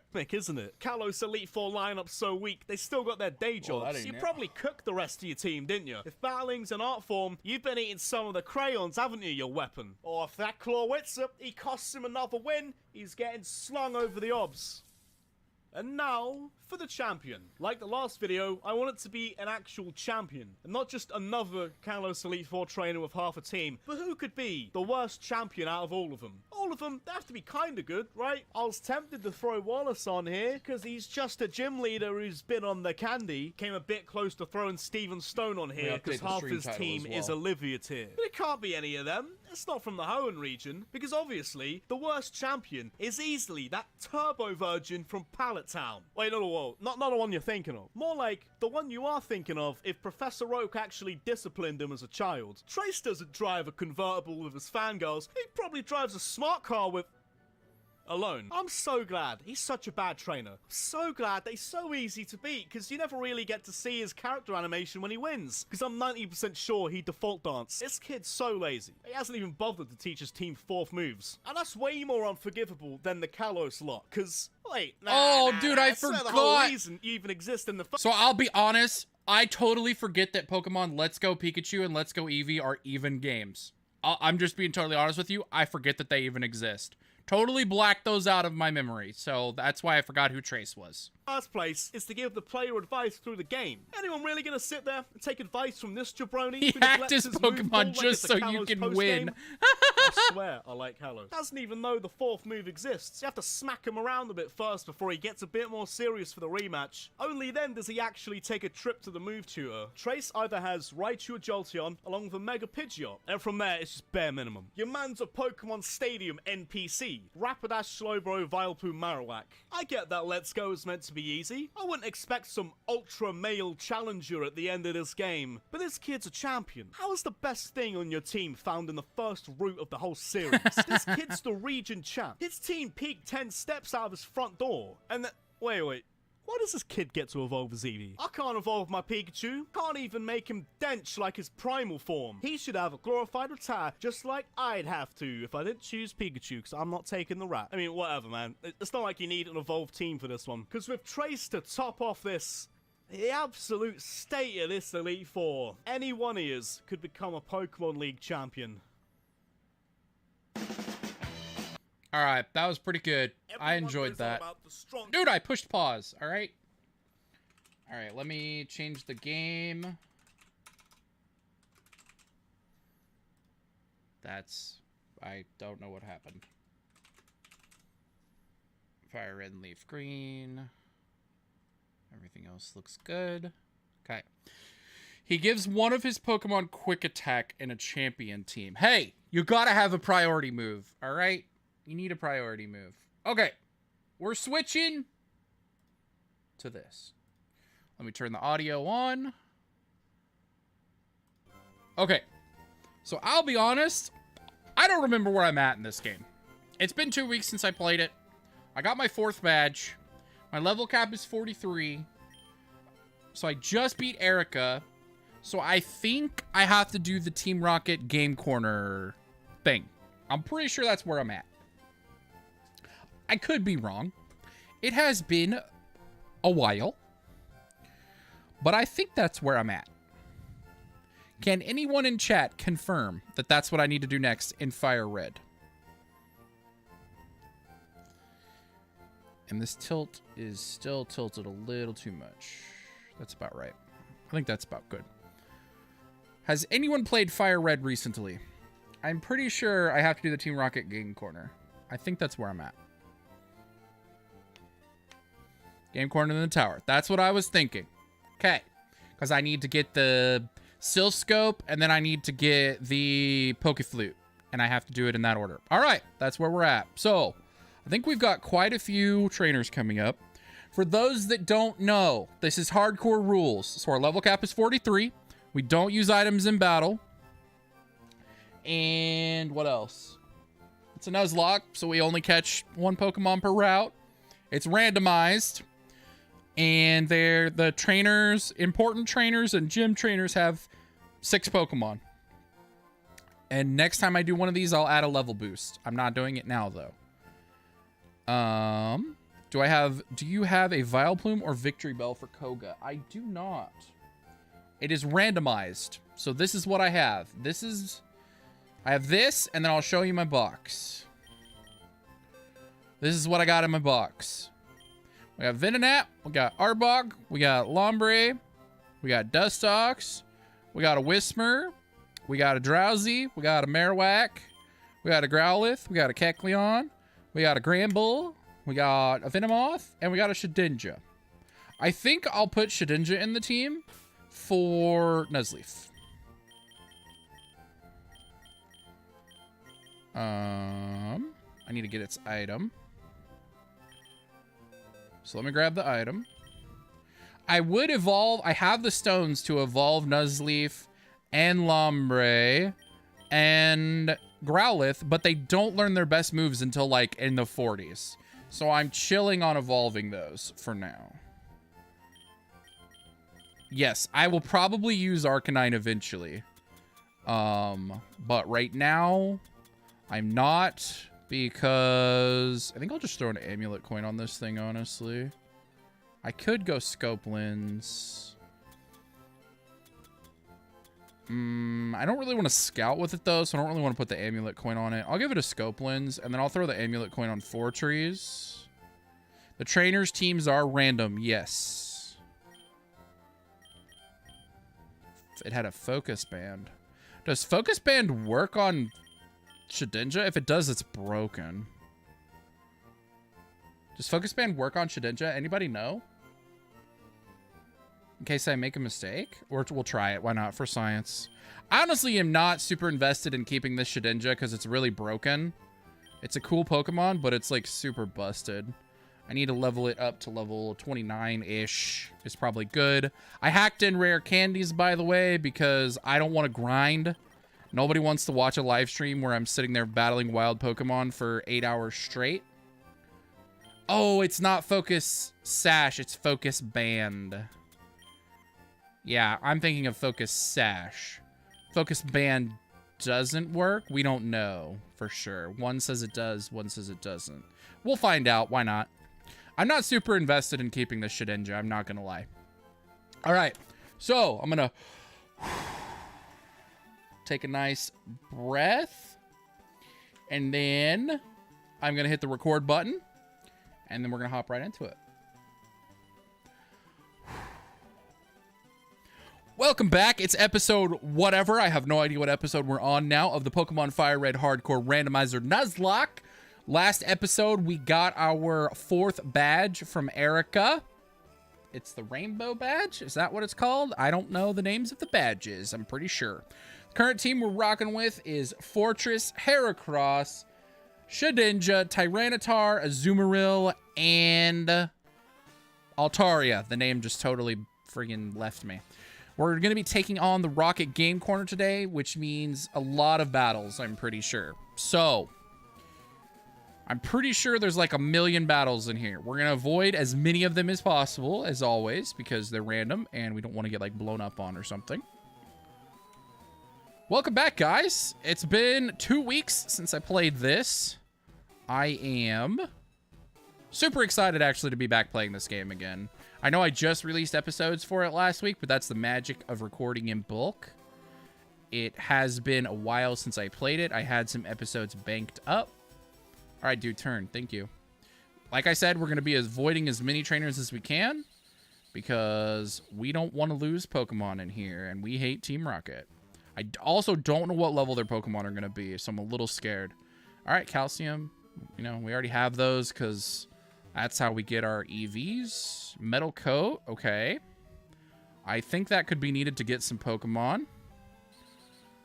The lift key battle is sort of near the left. IDK which floor? All right, we will figure it out as we go. These are puzzles made for children. Surely, me combined with... I don't know what that item was. I thought it would be at the bottom, but it wasn't. It was a TM. That's why. Surely me combined with YouTube live chat will be able to figure it out. By the way, if you guys don't know already, I am live streaming Monday, Wednesday, Friday. Probably moving that up to Monday through Friday in a couple weeks. It was TM41 or something. Yeah, Torment. Okay. So if you want, feel free to check me out. Monday, Wednesday, Friday, YouTube live. It'll be in the mornings in a couple weeks. As of right now, I'm streaming at 5 p.m. Central Time. But in the future, it will be moving to mornings more than likely. Because then I'll be able to stream for longer. All right. Did we do it? Almost. Quick Claws are helpful. I think we already have 1 or 2 of those. Nope, this isn't it. All right, so I think we have to go over here. I'm trying to hold on to my TMs as long as I can. I do have Giga Drain. I'm trying to hold on to TMs. All right, let's see here. I think it's this one. This one. This one, and then down. All right, cool. Nice. We're popping off. Oh, okay. I was hoping that did something, but it didn't. I don't have the lift key, so I got to find the lift key. That's what we're looking for. So if you guys want to see when this stuff is recorded, as well as my reaction content, it's all being recorded on the channel now. Sunstone, it's all being recorded live on the channel now. I feel like I have to battle one of these people because otherwise we're at a dead end, right? Anybody know? Or do I have to go back to the beginning and go to the next floor? I bet I have to go to the next floor. Oh, wait, what? No, this doesn't work. Okay. I was like, wait a second. I can't just use the lift right away. I don't think I have to battle them. I think I need to go back and go down a floor or up a down a floor, I think. All right, dude. Chill. Turn. Thank you. All right. Oh, we have to battle him, I think. I think this is our first required trainer, possibly. If we want to get that item, we do. All right, here we go. Bring it on, brother. We got word from upstairs that you were coming. Oh, yeah? Well, I snuck past like 4 of your buddies. Why weren't they ready for me? Dratini, weak sauce. Level 21. Super weak sauce. We'll just rapid spin. I don't think we need to waste toxic PP on this. Ooh, Thunder Wave is annoying. That's a bit irritating. All right, we're going to hit it first turn. Nice, no para, let's go. So this is going to be really easy if this is what their Pokemon are looking like. I'm really not scared of this place now. If they're level 21, like, yeah, okay, he had a Jigglypuff, cool. I think once they get to level 30, they're forced evolutions. So there shouldn't be any low-level Pokemon after they get to level, the trainers get to level 30. So unfortunately, that was the lowest that the randomizer would let me set that setting. If I could have set it lower, I would have. But level 30 kind of makes sense for forced evolutions. Because that's when like a lot of Pokemon hit their final stage, is the 30 to 40 range. So it's fine. The para is a little annoying. Taunt is not going to be super useful, I don't think. Do I have a way to remove the para? All right. I do not. Wonderful. All right. let's just go heal because we're pretty close to the Pokemon Center. Gotta avoid this guy. Basement floor. B4F is where I find it. Okay. Thank you. All right, let's go heal. Forget I have the bike, honestly. Get that Paragon, because it could matter. We don't want to die because we're too lazy to go heal, right?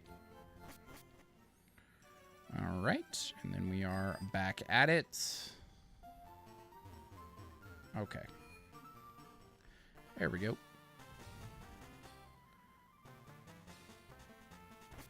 I don't know if I ever checked what TMs the Game Corner has. I don't know if they're randomized or not. Do I check here or do I check next door? I think I check next door. Can buy some coins. Let's go check next door actually real quick.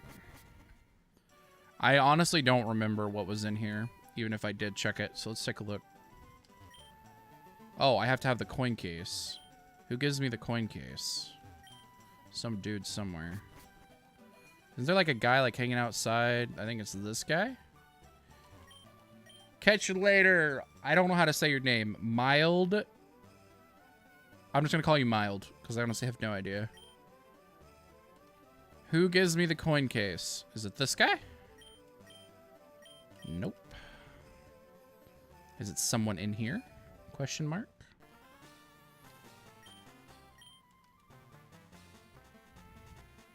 But have a good evening, Mild. Catch you later. Bro, someone has to have a coin case. Who gives it to me?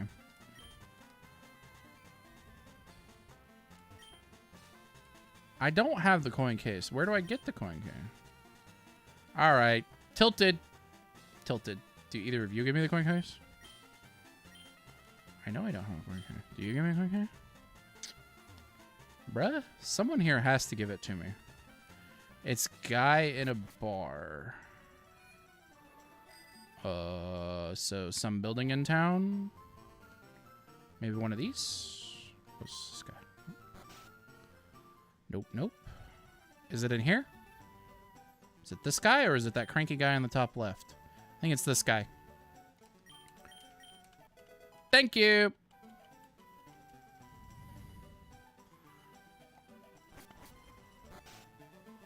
We found it. Thank you for your help, JPFR. All right, now can I see what we have in here? Because I am curious. Because we could get an encounter here as well. Abra, Clefairy, Dratini, Scyther, Porygon. Normal stuff. Dratini, definitely the best out of these. We could get Scizor. I'm pretty sure if we level it up holding the metal coat at a certain level, it'll evolve. I'm pretty sure that's the setting we have turned on. So it is possible to get. I don't know if I want to go through that amount of grind, though. Sort of useful items, nothing crazy good there. And then this is the normal TMs. 13 is this Thunderbolt? Flamethrower? I think it's like Thunderbolt, Flamethrower. I'm not sure. Ice Beam. Thunderbolt, Flamethrower, Ice Beam. I'm not sure what the other ones are. It may not randomize until you buy it. I'm not sure. It may not be randomized because some of the shops aren't randomized. Or I don't think any of the shops are randomized. All right. I don't know if that was a setting I missed or if it was something that I couldn't turn on in Gen 3. I'm not sure. Okay. Back to trying to get the lift key. Excuse me, Mr. Team Rocket, sir. Okay, we beat you. You were a pushover. Oh, this probably wasn't where we needed to go, but you know what? We'll get the item at least. X accuracy, completely useless because we are doing hardcore. We don't use items in battle. Okay. It's not that one. I think it's this one. Yep. It is indeed that one. Do I have to battle this guy? Nope. Let's go. Staring right at me. Don't have to battle him. I'm pretty sure I already have a sharp beak or two, so, you know, not super great. This is the lift key. Nope. It's here somewhere. They said this is where we needed to get it. Is this it? Nope. I bet I have to battle that guy for it. That was Dragon Claw, by the way. That's really good.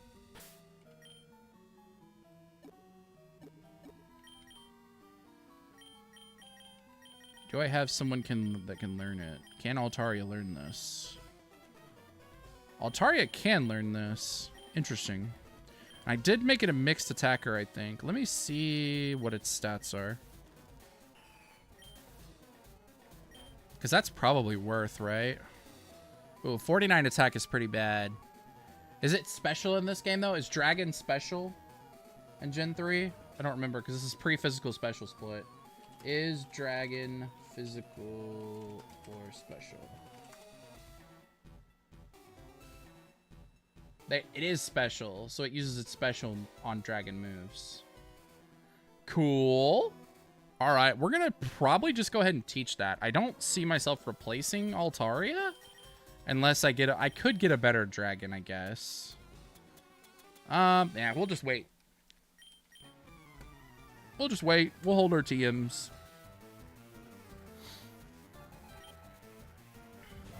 Hypno. I'm gonna feel like a real dummy if I hold my TMs and then I end up needing them. But I don't think I'll need them until Pokemon start hitting level 30. The forced evolutions is when this might get a little bit more difficult. Bro, disable is annoying. Why are we disabling me? Why are we doing this? Alright, you know what? I'm done messing around. T-Tar!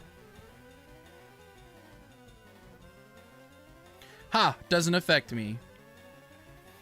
Ha! Take that sandstorm damage. Scrub. Alright. Let's use Bite. Actually, other moves probably do more damage because we're a physical attacker and Bite is special in this game. I honestly can't wait to get to a gen where the physical special split is a thing, dude. I'm so tired of like having to constantly think, oh, is this physical? Is this special? I'm super ready to be done with that whole problem. See you later, Swinub. Get absolutely destroyed, you loser Team Rocket person. I'm gonna turn my sound up just a smidge. That's a little too much.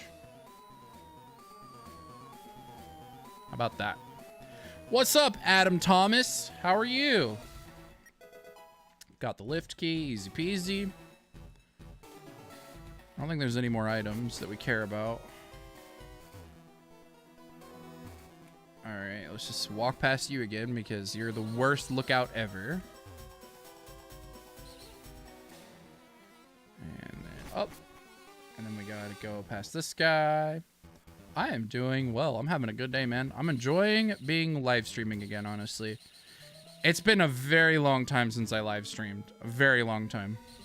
It changes in Gen 4. Yep, I'm moving to Gen 4. Well, the next Nuzlocke will be the YouTube poll one, but probably after I finish this one, I'll start a Diamond Pearl or Platinum one as well. I might do the remakes. Are the remakes challenging? Or are they easier than the originals? I don't know what I just clicked. Are Brilliant Diamond and Shining Pearl worth playing? I haven't played it because I've heard so many bad things about it. Oh, this guy turns? No way. Ah. He caught me.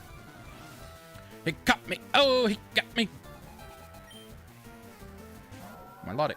That's a good Pokemon. It's too bad you're super underleveled. I guess the game thinks you're supposed to do this before the gym, huh? That did a lot of damage. That actually did a lot of damage. And then he uses Wrap. Cringe.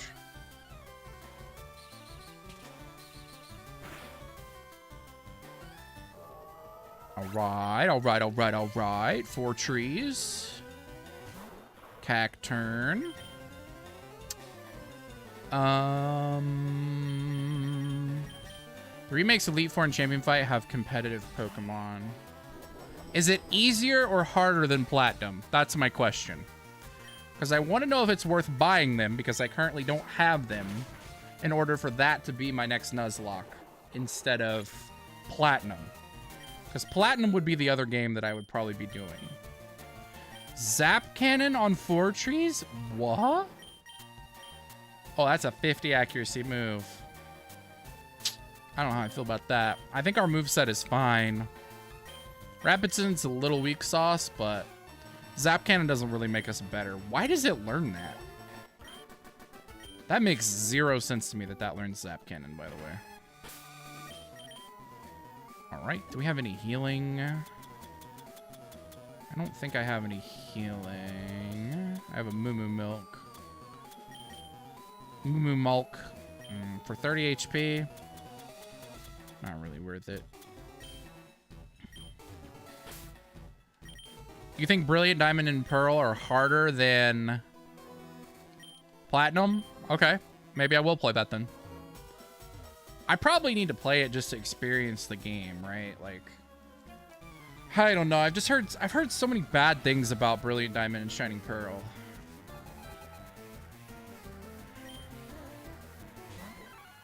Mankey. All right. Guess we'll just break.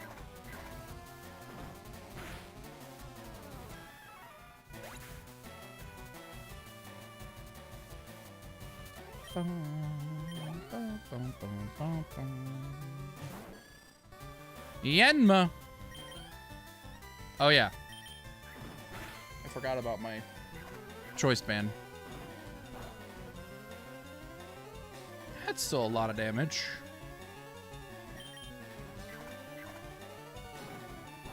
Nice. Goodbye, Yenma. Bro, Team Rocket, you need to step it up, man. You guys are weak sauce. Alright. Don't turn. Okay. I was afraid he was gonna turn. Okay. So, apparently I didn't go to the right place. Did I already battle this guy? I did, okay. BDSP has the exact same codes as Platinum, so any hack that works on Platinum would also work on it. Oh, that's cool. Is this where I'm going? I don't know where I'm going.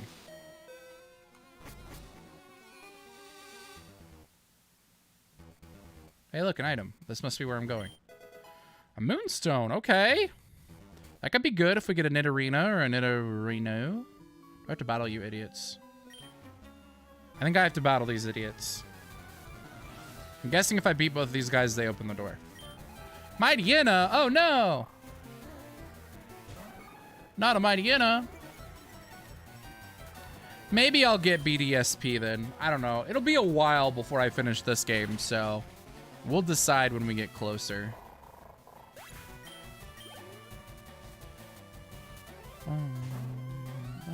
That's a Snorlax.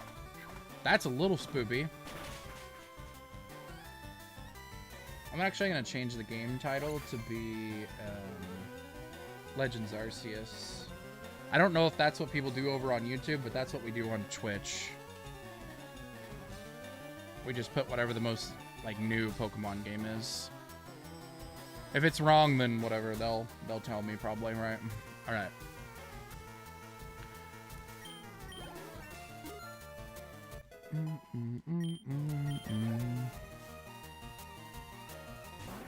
Forgot about that. It's been so long since I live streamed. I'm pretty sure I can run through anything this person has with Brick Break. Heracross is so strong, especially, I think it's, is it Banded or Scarf? I think it's Banded. So, it hits very hard. Can you not see the beauty of our evil? No, I can't. Stealing Pokemon is freaking lame, brother.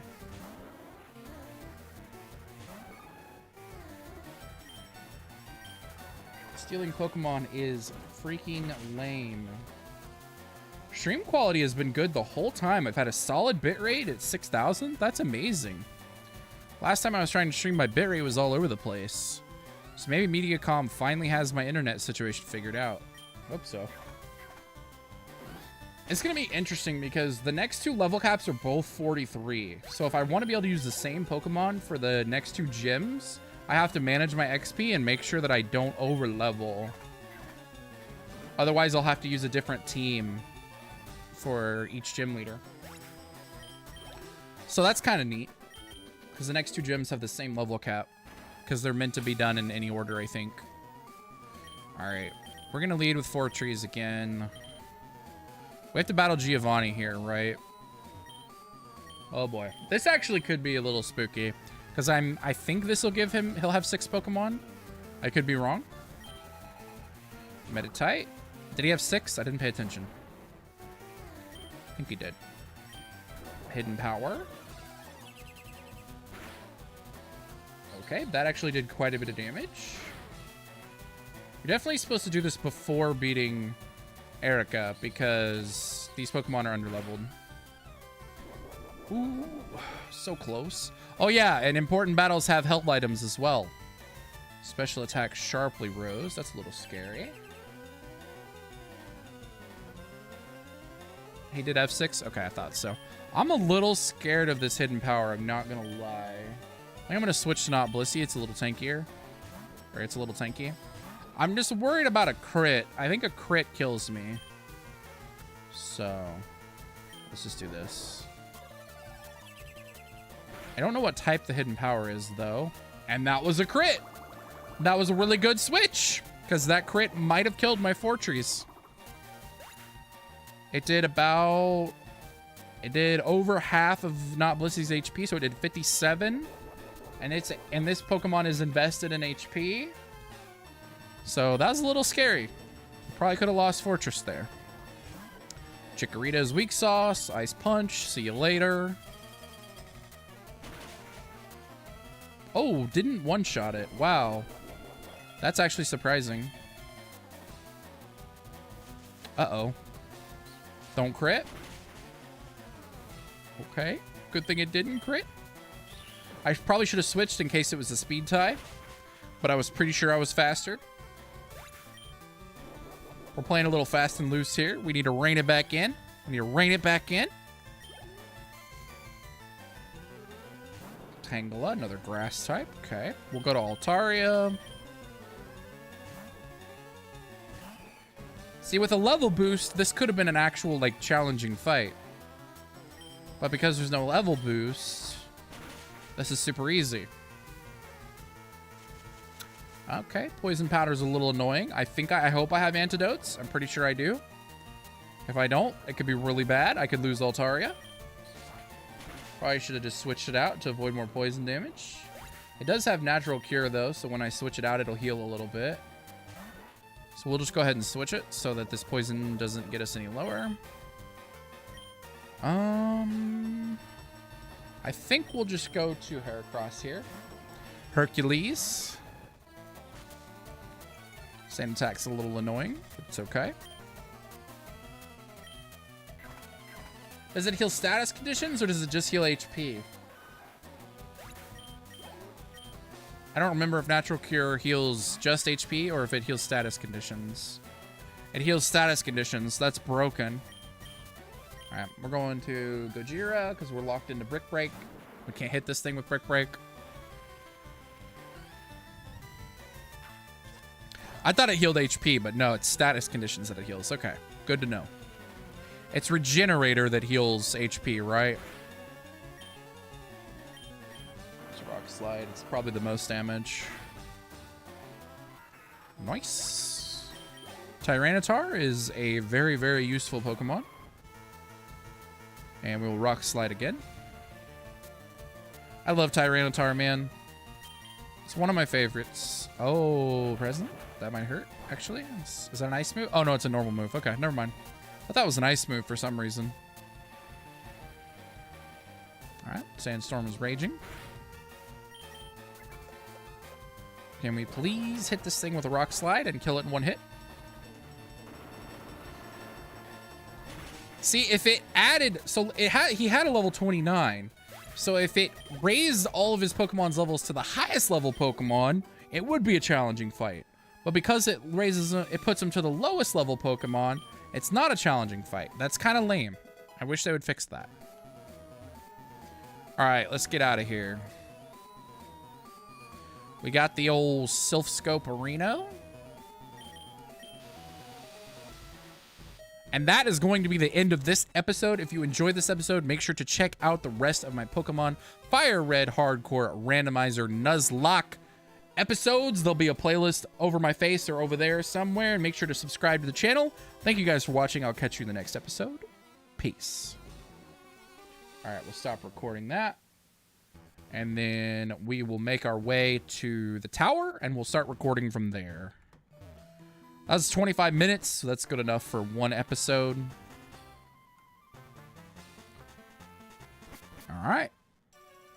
So like I said, if you guys are checking this out on the live stream, you get to see what happens before everybody else. You're welcome. Nice little reward for coming by the live streams, right? All right. So this is what we got. Now we got to go to the tower. There's going to be quite a few more battles, so that's fun. We'll make our way over there, and then I'll hit the record button when I get closer, and I'll do the whole little intro shenanigans that we got to do, because we are a YouTubist, as Wolfie VGC would say. How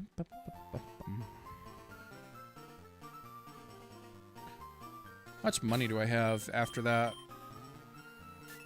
Nice, quite a bit. Amulet coin coming in clutch. Amulet coin coming in clutch for sure.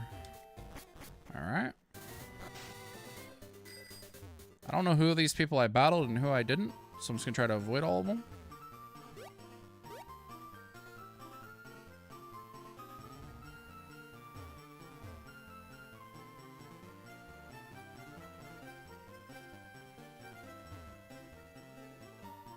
Cool. You can get the tea in one of the buildings. Uh-oh. Do I need to go back? Oh, no. Do I need to go back to where I came from? I don't remember.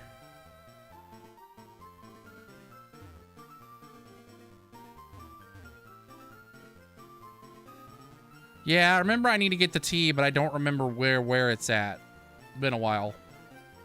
In here? Question mark? Nope. Is it the town I came from? Erica's town? I feel like it might be. We will wait on JPFR's answer.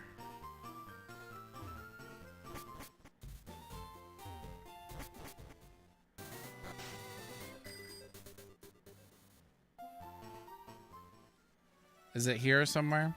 Okay. Do you happen to know which building? Because I do not remember. It wasn't this one. Is it this one? Hello. Team Rocket people. I'm guessing you don't have tea for me. An old lady inside a building gives it to you. Okay. We will look for an old lady. If I can click the correct buttons. Is it this lady? Nope. She is an old lady, but it's not her.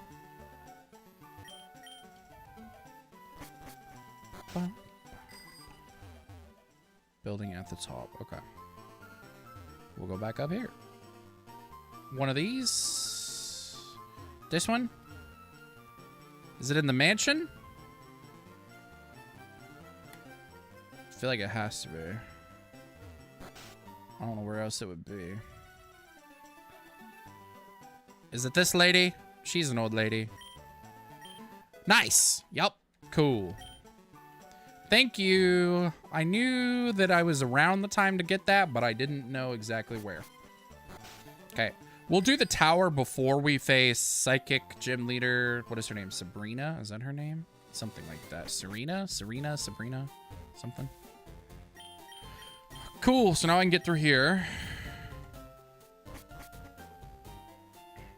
That makes my life a little easier, actually. And then we'll do... Oh, I'll bet we have to do Sylph before we can do this gym.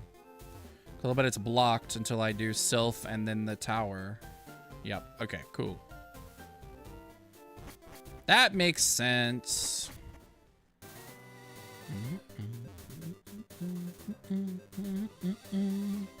Avoid trainers, because we don't care about them. They're losers. We are the very best, like no one ever was. All right. We will start the recording in front of the spooky tower. Here we go. Gotta make it look all epic and cool, like all right, we're about to head in. Okay. I'm gonna hit the record button, and then we're gonna do our little intro, and then we're gonna just play like normal.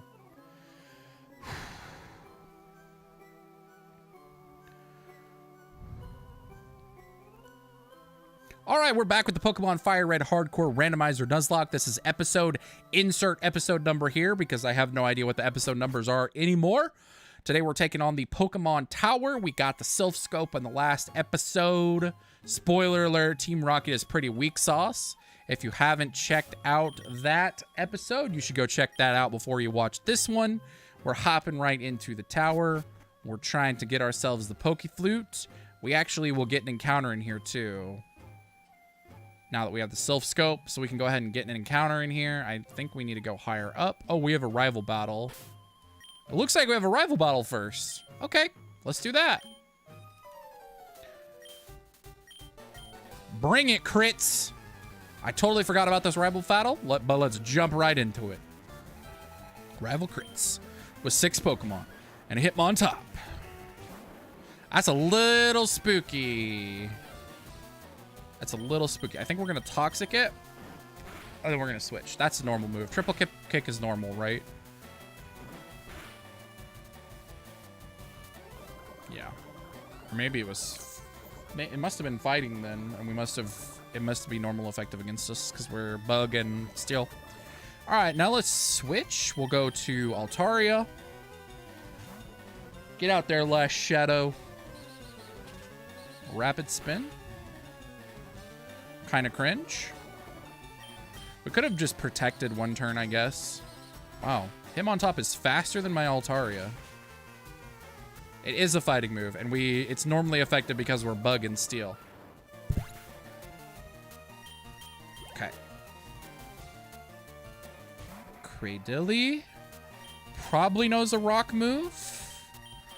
Uh-oh, and we're switching into Hercules because we're gonna go for the fighting move, but whoops. Okay, we're fine. Break. See you later. See, this will be a lot more challenging with the level booster.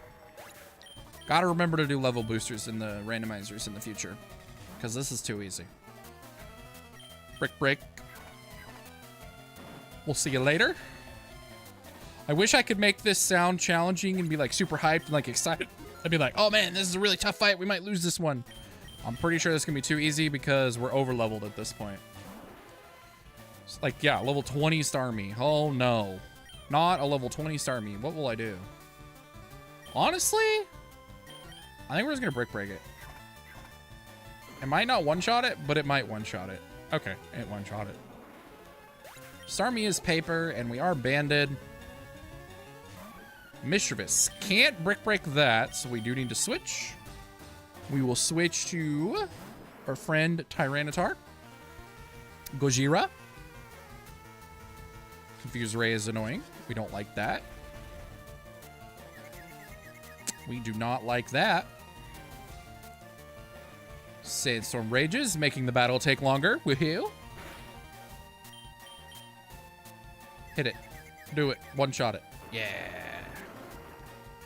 I love the old school rock slide, man. That's what it sounds like to me whenever it drops the rocks on him. Blossom. I wonder if a rock slide will one-shot you. I have a feeling it might. Let's go for it. Uh-oh, we are confused. This might have been a mistake. We missed. Okay. All right. I don't really want to be parried and confused. I'll probably just switch back to Altaria. I don't think this thing actually knows a grass move, but it could. So let's just be smart and switch. I also have yet to use Shedinja because I just don't care. Gen 3 and under randomizers are not that hard because there are too many strong Mons. Yeah. If you do a level booster, though, it would be challenging.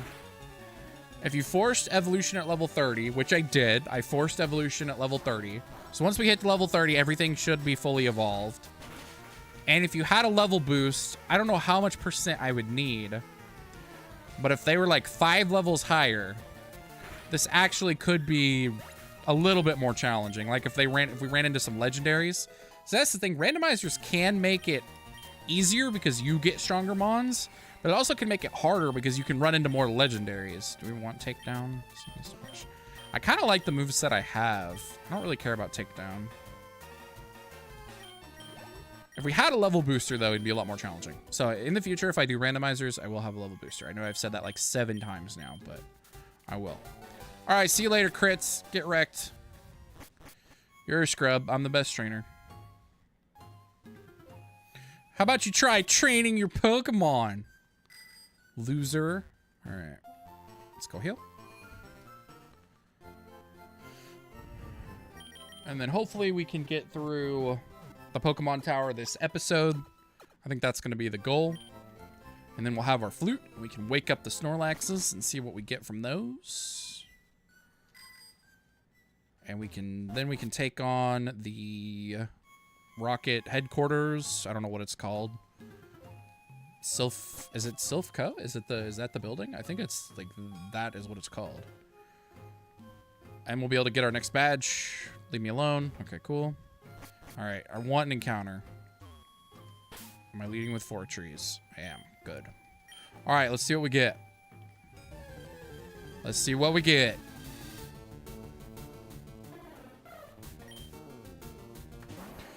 Lame.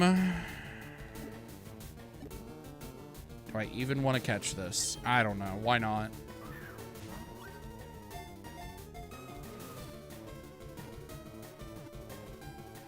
Yay, I got a Spearow. Woohoo. Maybe I should have used the repels. Oh well. Nickname choose Spearow. I'm literally calling it Burb because that's what someone in YouTube chat just typed.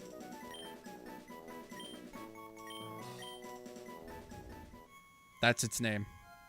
If you want to pick the nickname for a Pokemon, show up to the live stream or comment down below.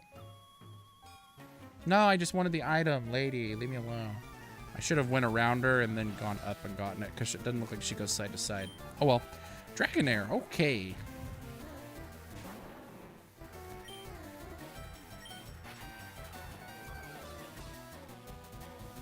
I'm never using that Spearow.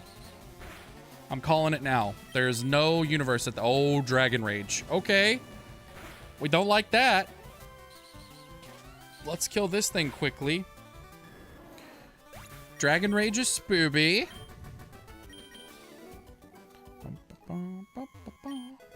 Bright Powder. That actually could be useful.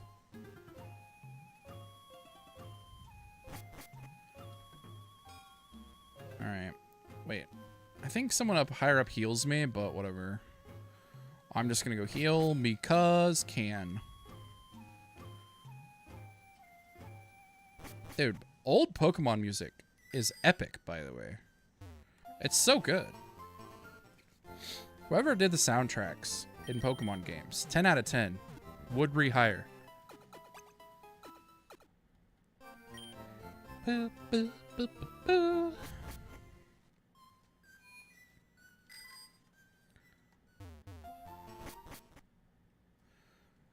I don't really know why I got on my bike to go that close, but whatever. Habit, I guess. All right, making our way up this tower. I like this music. I'm digging it. I'm digging the vibes. Is there an item over there? I can't tell. I don't want to battle you people, but if there are items, I want items. Okay. Let's see what else was in this tower. Another burb. That might be all, because it might be all Ghastlies, right? That's probably all that's in here. I wonder what the Marowak will be. I wonder if it'll still be Marowak. I'm not sure. Do I have to battle you? Are you not avoidable? You're avoidable. Let's call. I love how if they just made their line of sight like a tile or 2 more, wouldn't be avoidable, by the way. There should not, okay, and I'm just being real with you, there should not be avoidable trainers in these games. Why even put a trainer in the game if you can just walk past it? I have like 50 scope lenses, by the way. I'm just throwing that out there. Oh, hey, you're not avoidable. The other one was, well, you know, you were avoidable, I think, if I went down and around. But, like, you have a lot longer line of sight than your friend. Should be Haunters, too. Ooh, okay, so there could be something else. But, like, if you're going to put a trainer in the game, why would you make it skippable? You might as well not put the trainer in.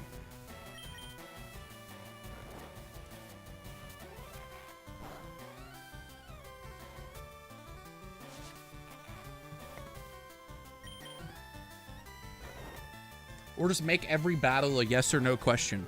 Do you want to battle me? No, I don't. And then just walk past him. I don't know. It just seems silly that there are trainers that you can just walk past. I'm pretty sure EK has no skippable trainers. Emerald Kaizo. The possible greatest ROM hack ever. And Cubone. Okay. So good. So there was other stuff I could have gotten. Which I'm guessing I probably got the worst, because who cares about Spearow? Never mind. Sandshrew, I think, would have been worse. I think Fearow is better than Sandslash. Other than Sandslash being a ground type, it's real bad. I would have rather had Cubone, even though I already have Marowak. So it would have been a dupes. This is the thing that heals me, I think, right? Alright, don't turn down. Alright. Turn down for what? Do I have to battle you? No, okay. Cool, cool, cool. There was a Wailord in here. That probably would have been better than my Azumarill. I'm a little triggered that I didn't get the Wailord.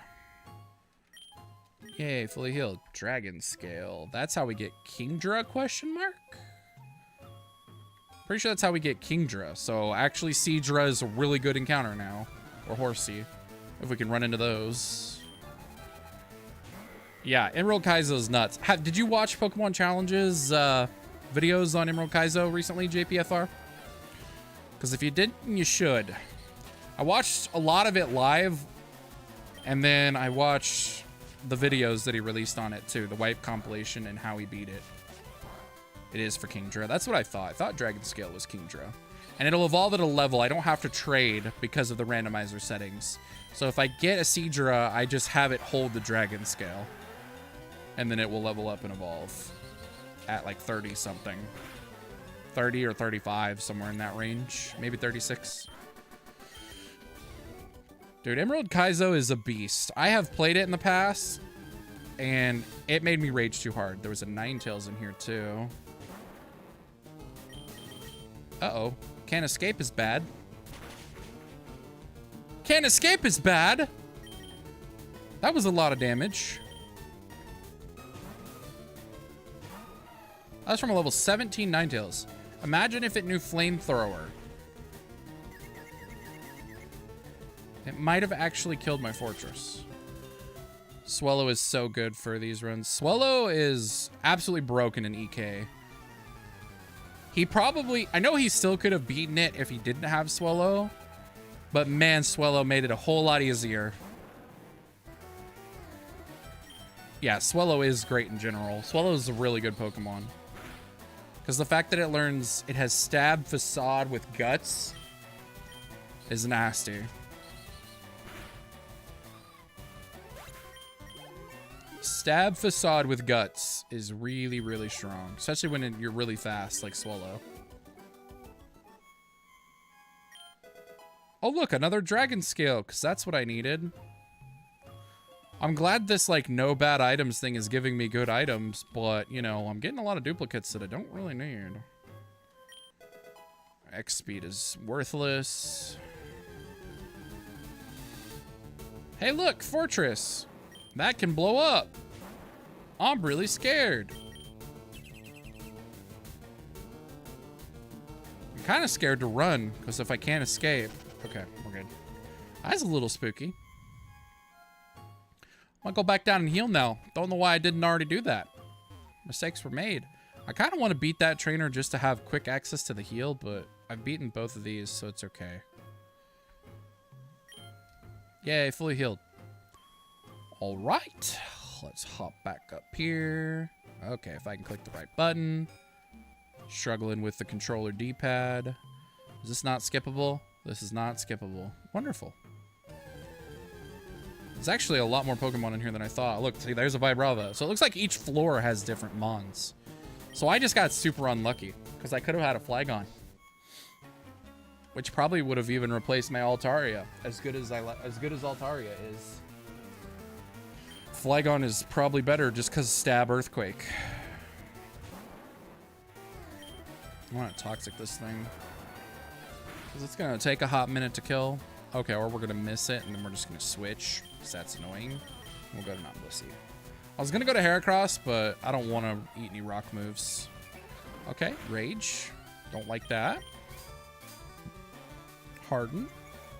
Doesn't matter because we're using a special move.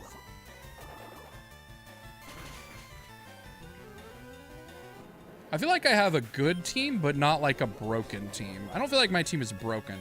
I'm also doing no legendaries, by the way. I don't know if I mentioned that. I mean, I've mentioned it at some point in these episodes, but it's been a while probably since I mentioned that. I'm not doing legendaries. So if I get a legendary, I just re-encounter. Because I think legendaries make it too easy. At least they should make it too easy if you're decent. Mantine!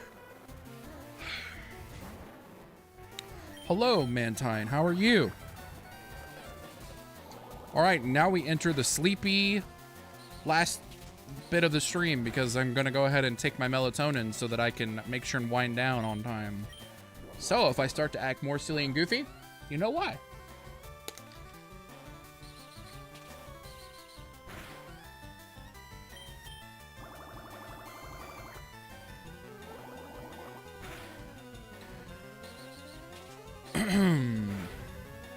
Alright, bye Mantine. See you later. It was nice knowing you. Random emails like crazy.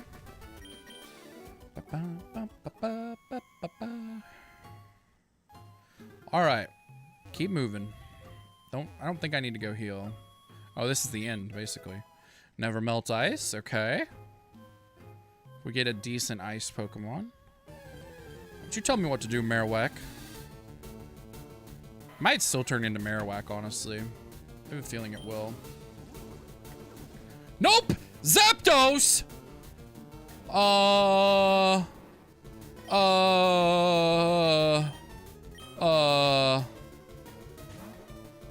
That's terrifying.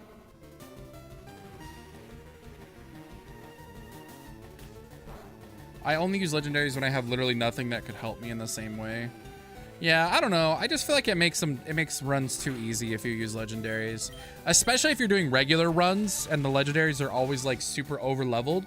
So if there's like a level 45 and your Pokemon are like level 35 at the time and you just Master Ball it, it's like, okay, your run just got so easy. Hey Zapdos, can you just eat a Rock Slide? Thank you. Goodbye.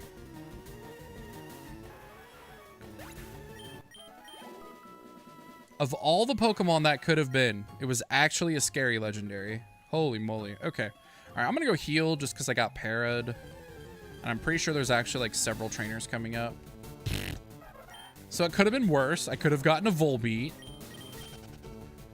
Actually useless outside of Encore. It's the only good thing about that Pokemon. Bruh. Hariyama would have been good. I do like Hariyama. Please tell me I can run. Okay. Didn't want to eat like a Brick Break or Low Kick or something there. All right, I'm just going to beat this trainer so that I have quick access. I know it's a little risky, but I'm not too scared of these people. Okay. Definitely going to switch to Altaria. Last Shadow coming. Oh, I play on set mode. That's the other hardcore rule that I couldn't think of at the time. Vital Throw is a little spooky.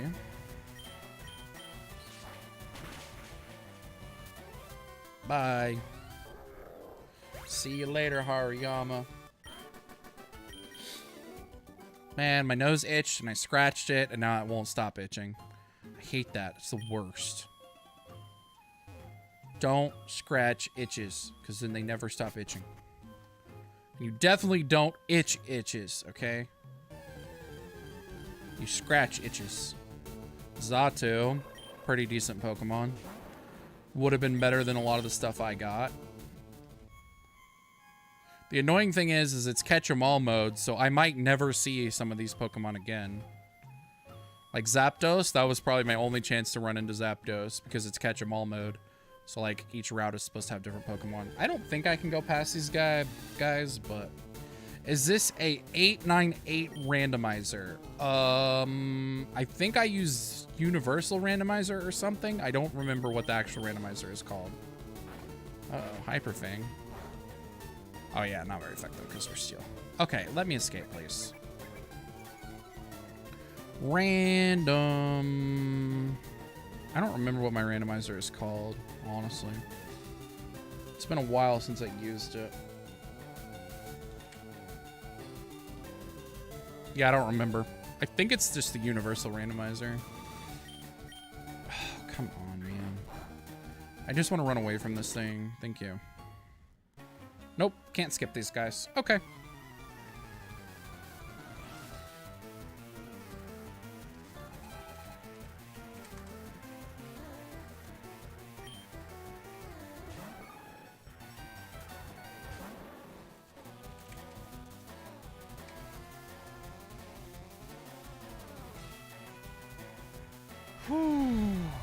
Okay, this is a little scary.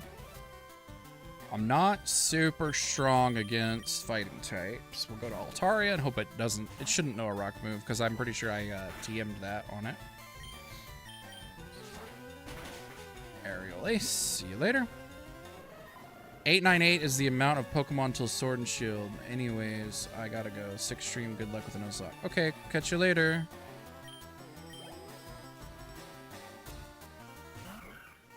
Okay, Jirachi. Huh? I wonder if you know a move that can hit Shedinja. I don't think you can.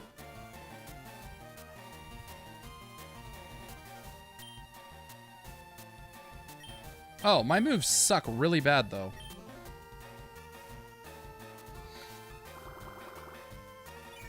I don't remember if I don't think it was the Universal Randomizer I used because the Universal one doesn't have like the level boosts and stuff.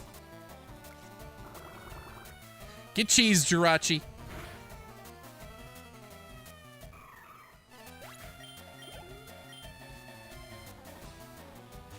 Okay, definitely switching. Goodbye. I'd have to Google the name of the randomizer. I can't remember.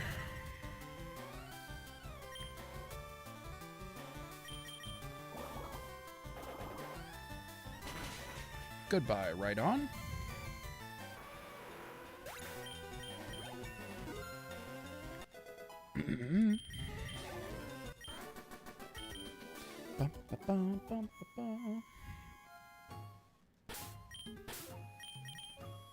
It's whichever one has the adding Pokemon to trainers and the level boost. There's one that I used that didn't have that, and so I used a different one.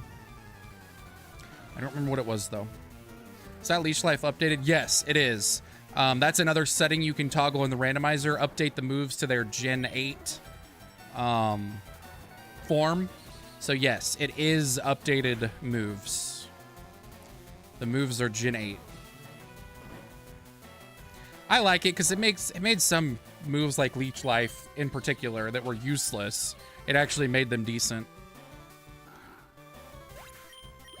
I thought that was a move that needed a buff. Tropius. Honestly, I'm just rapid spinning everything to death. Like, okay, growth is scary. I'm gonna toxic you if I can hit it. Thank you. Growth is a little spooky. I don't like that. Oh, well, now it's probably not gonna use a special move though. It's gonna growth and then not use a special move. It might not know Magical Leaf or Razor Leaf. It might just know Stomp. Oh, Gen 3 movesets were so bad. Old Pokemon movesets were just truly garbage. Crobat has access to 80 power Leech Life. Yes, it does. It's not like it's that scary on Crobat, though, because it's not Stab. And does healing really matter on Crobat? It's just coverage. And it like, so what does it hit? It hits Dark and Grass, which it already hits super effectively. So it's not like it's overpowered or anything. It makes bug Pokemon a little stronger, which is nice because bug Pokemon could use all the buffs they can get. Bug Pokemon suck. I'm gonna toxic this thing in case it knows Slack Off. It might know Slack Off. I don't know. I don't know when Slack Off was added in Gen 3, I'm pretty sure. Because it was the slacking line that knew it, I think. Oh, and Psychic. That's the other thing. It hits super effective. I knew there was something else. I just couldn't think of it. Yeah, Psychic. That is true. It does help against his Psychic weakness. But he could already learn, you know, Bite and Crunch. I don't know if he could learn it in this game. But he could already learn Bite and Crunch. So he could kind of already do that. I don't know about in this game specifically, but I know in later games Crobat has access to those. Man, I'm so over leveled at this point. It's annoying. I can't wait till the next gym fight. The problem is I'm still kind of over leveled because the Pokemon it adds are the lowest level. Sup, Fresh Milk? How's it going? Welcome back.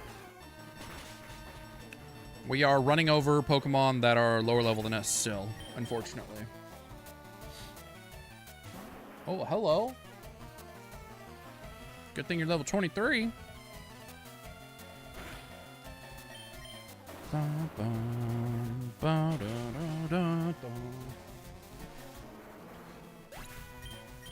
See you later. Pokemon needs level scaling, by the way. Okay, Entei. Good thing you're level 23. Pokemon needs level scaling. Change my mind. I will die on that hill that Pokemon needs to add level scaling. It should scale to the highest level member in your team.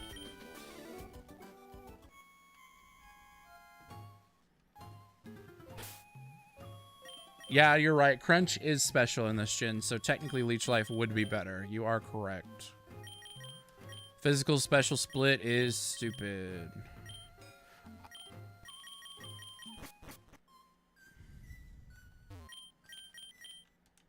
All right, we got the Pokeflute.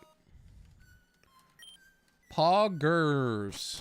All right, that is going to be it for this episode. Thank you to those that watched. I appreciate you hanging out. If you enjoyed it, make sure to check out the full playlist over there and subscribe to the channel. I'll see you in the next episode.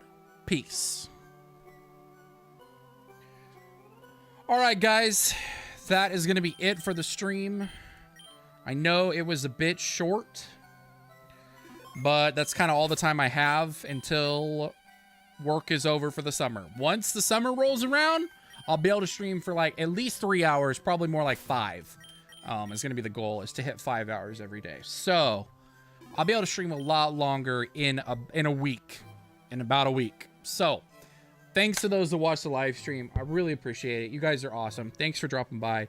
JPFR, thanks for hanging out. Fresh Milk 10, thanks for coming by. If you guys haven't already, please subscribe to the channel so that you can get notifications for when I'm going to go live, because I'm putting them on my subscription feed page things. You can see them when they're upcoming, and it'll notify you when you go live. So subscribe to the channel. That'll be awesome. Like I said, in a week, I'll be able to live stream more. I'm going to be getting back to at least trying to release 3 videos a week. So I'm kind of hitting the content grind hard again. Follow me on TikTok. Follow me on Instagram. It's Curmudgeon Jones everywhere except Twitter. Twitter's Jones Curmudgeon, but I don't really care about Twitter. Thank you guys for watching. I appreciate it. It makes it so much more fun whenever I have people showing up to these live streams. I will see you on Wednesday, 5 p.m. CST. That's the next stream. Peace out, guys.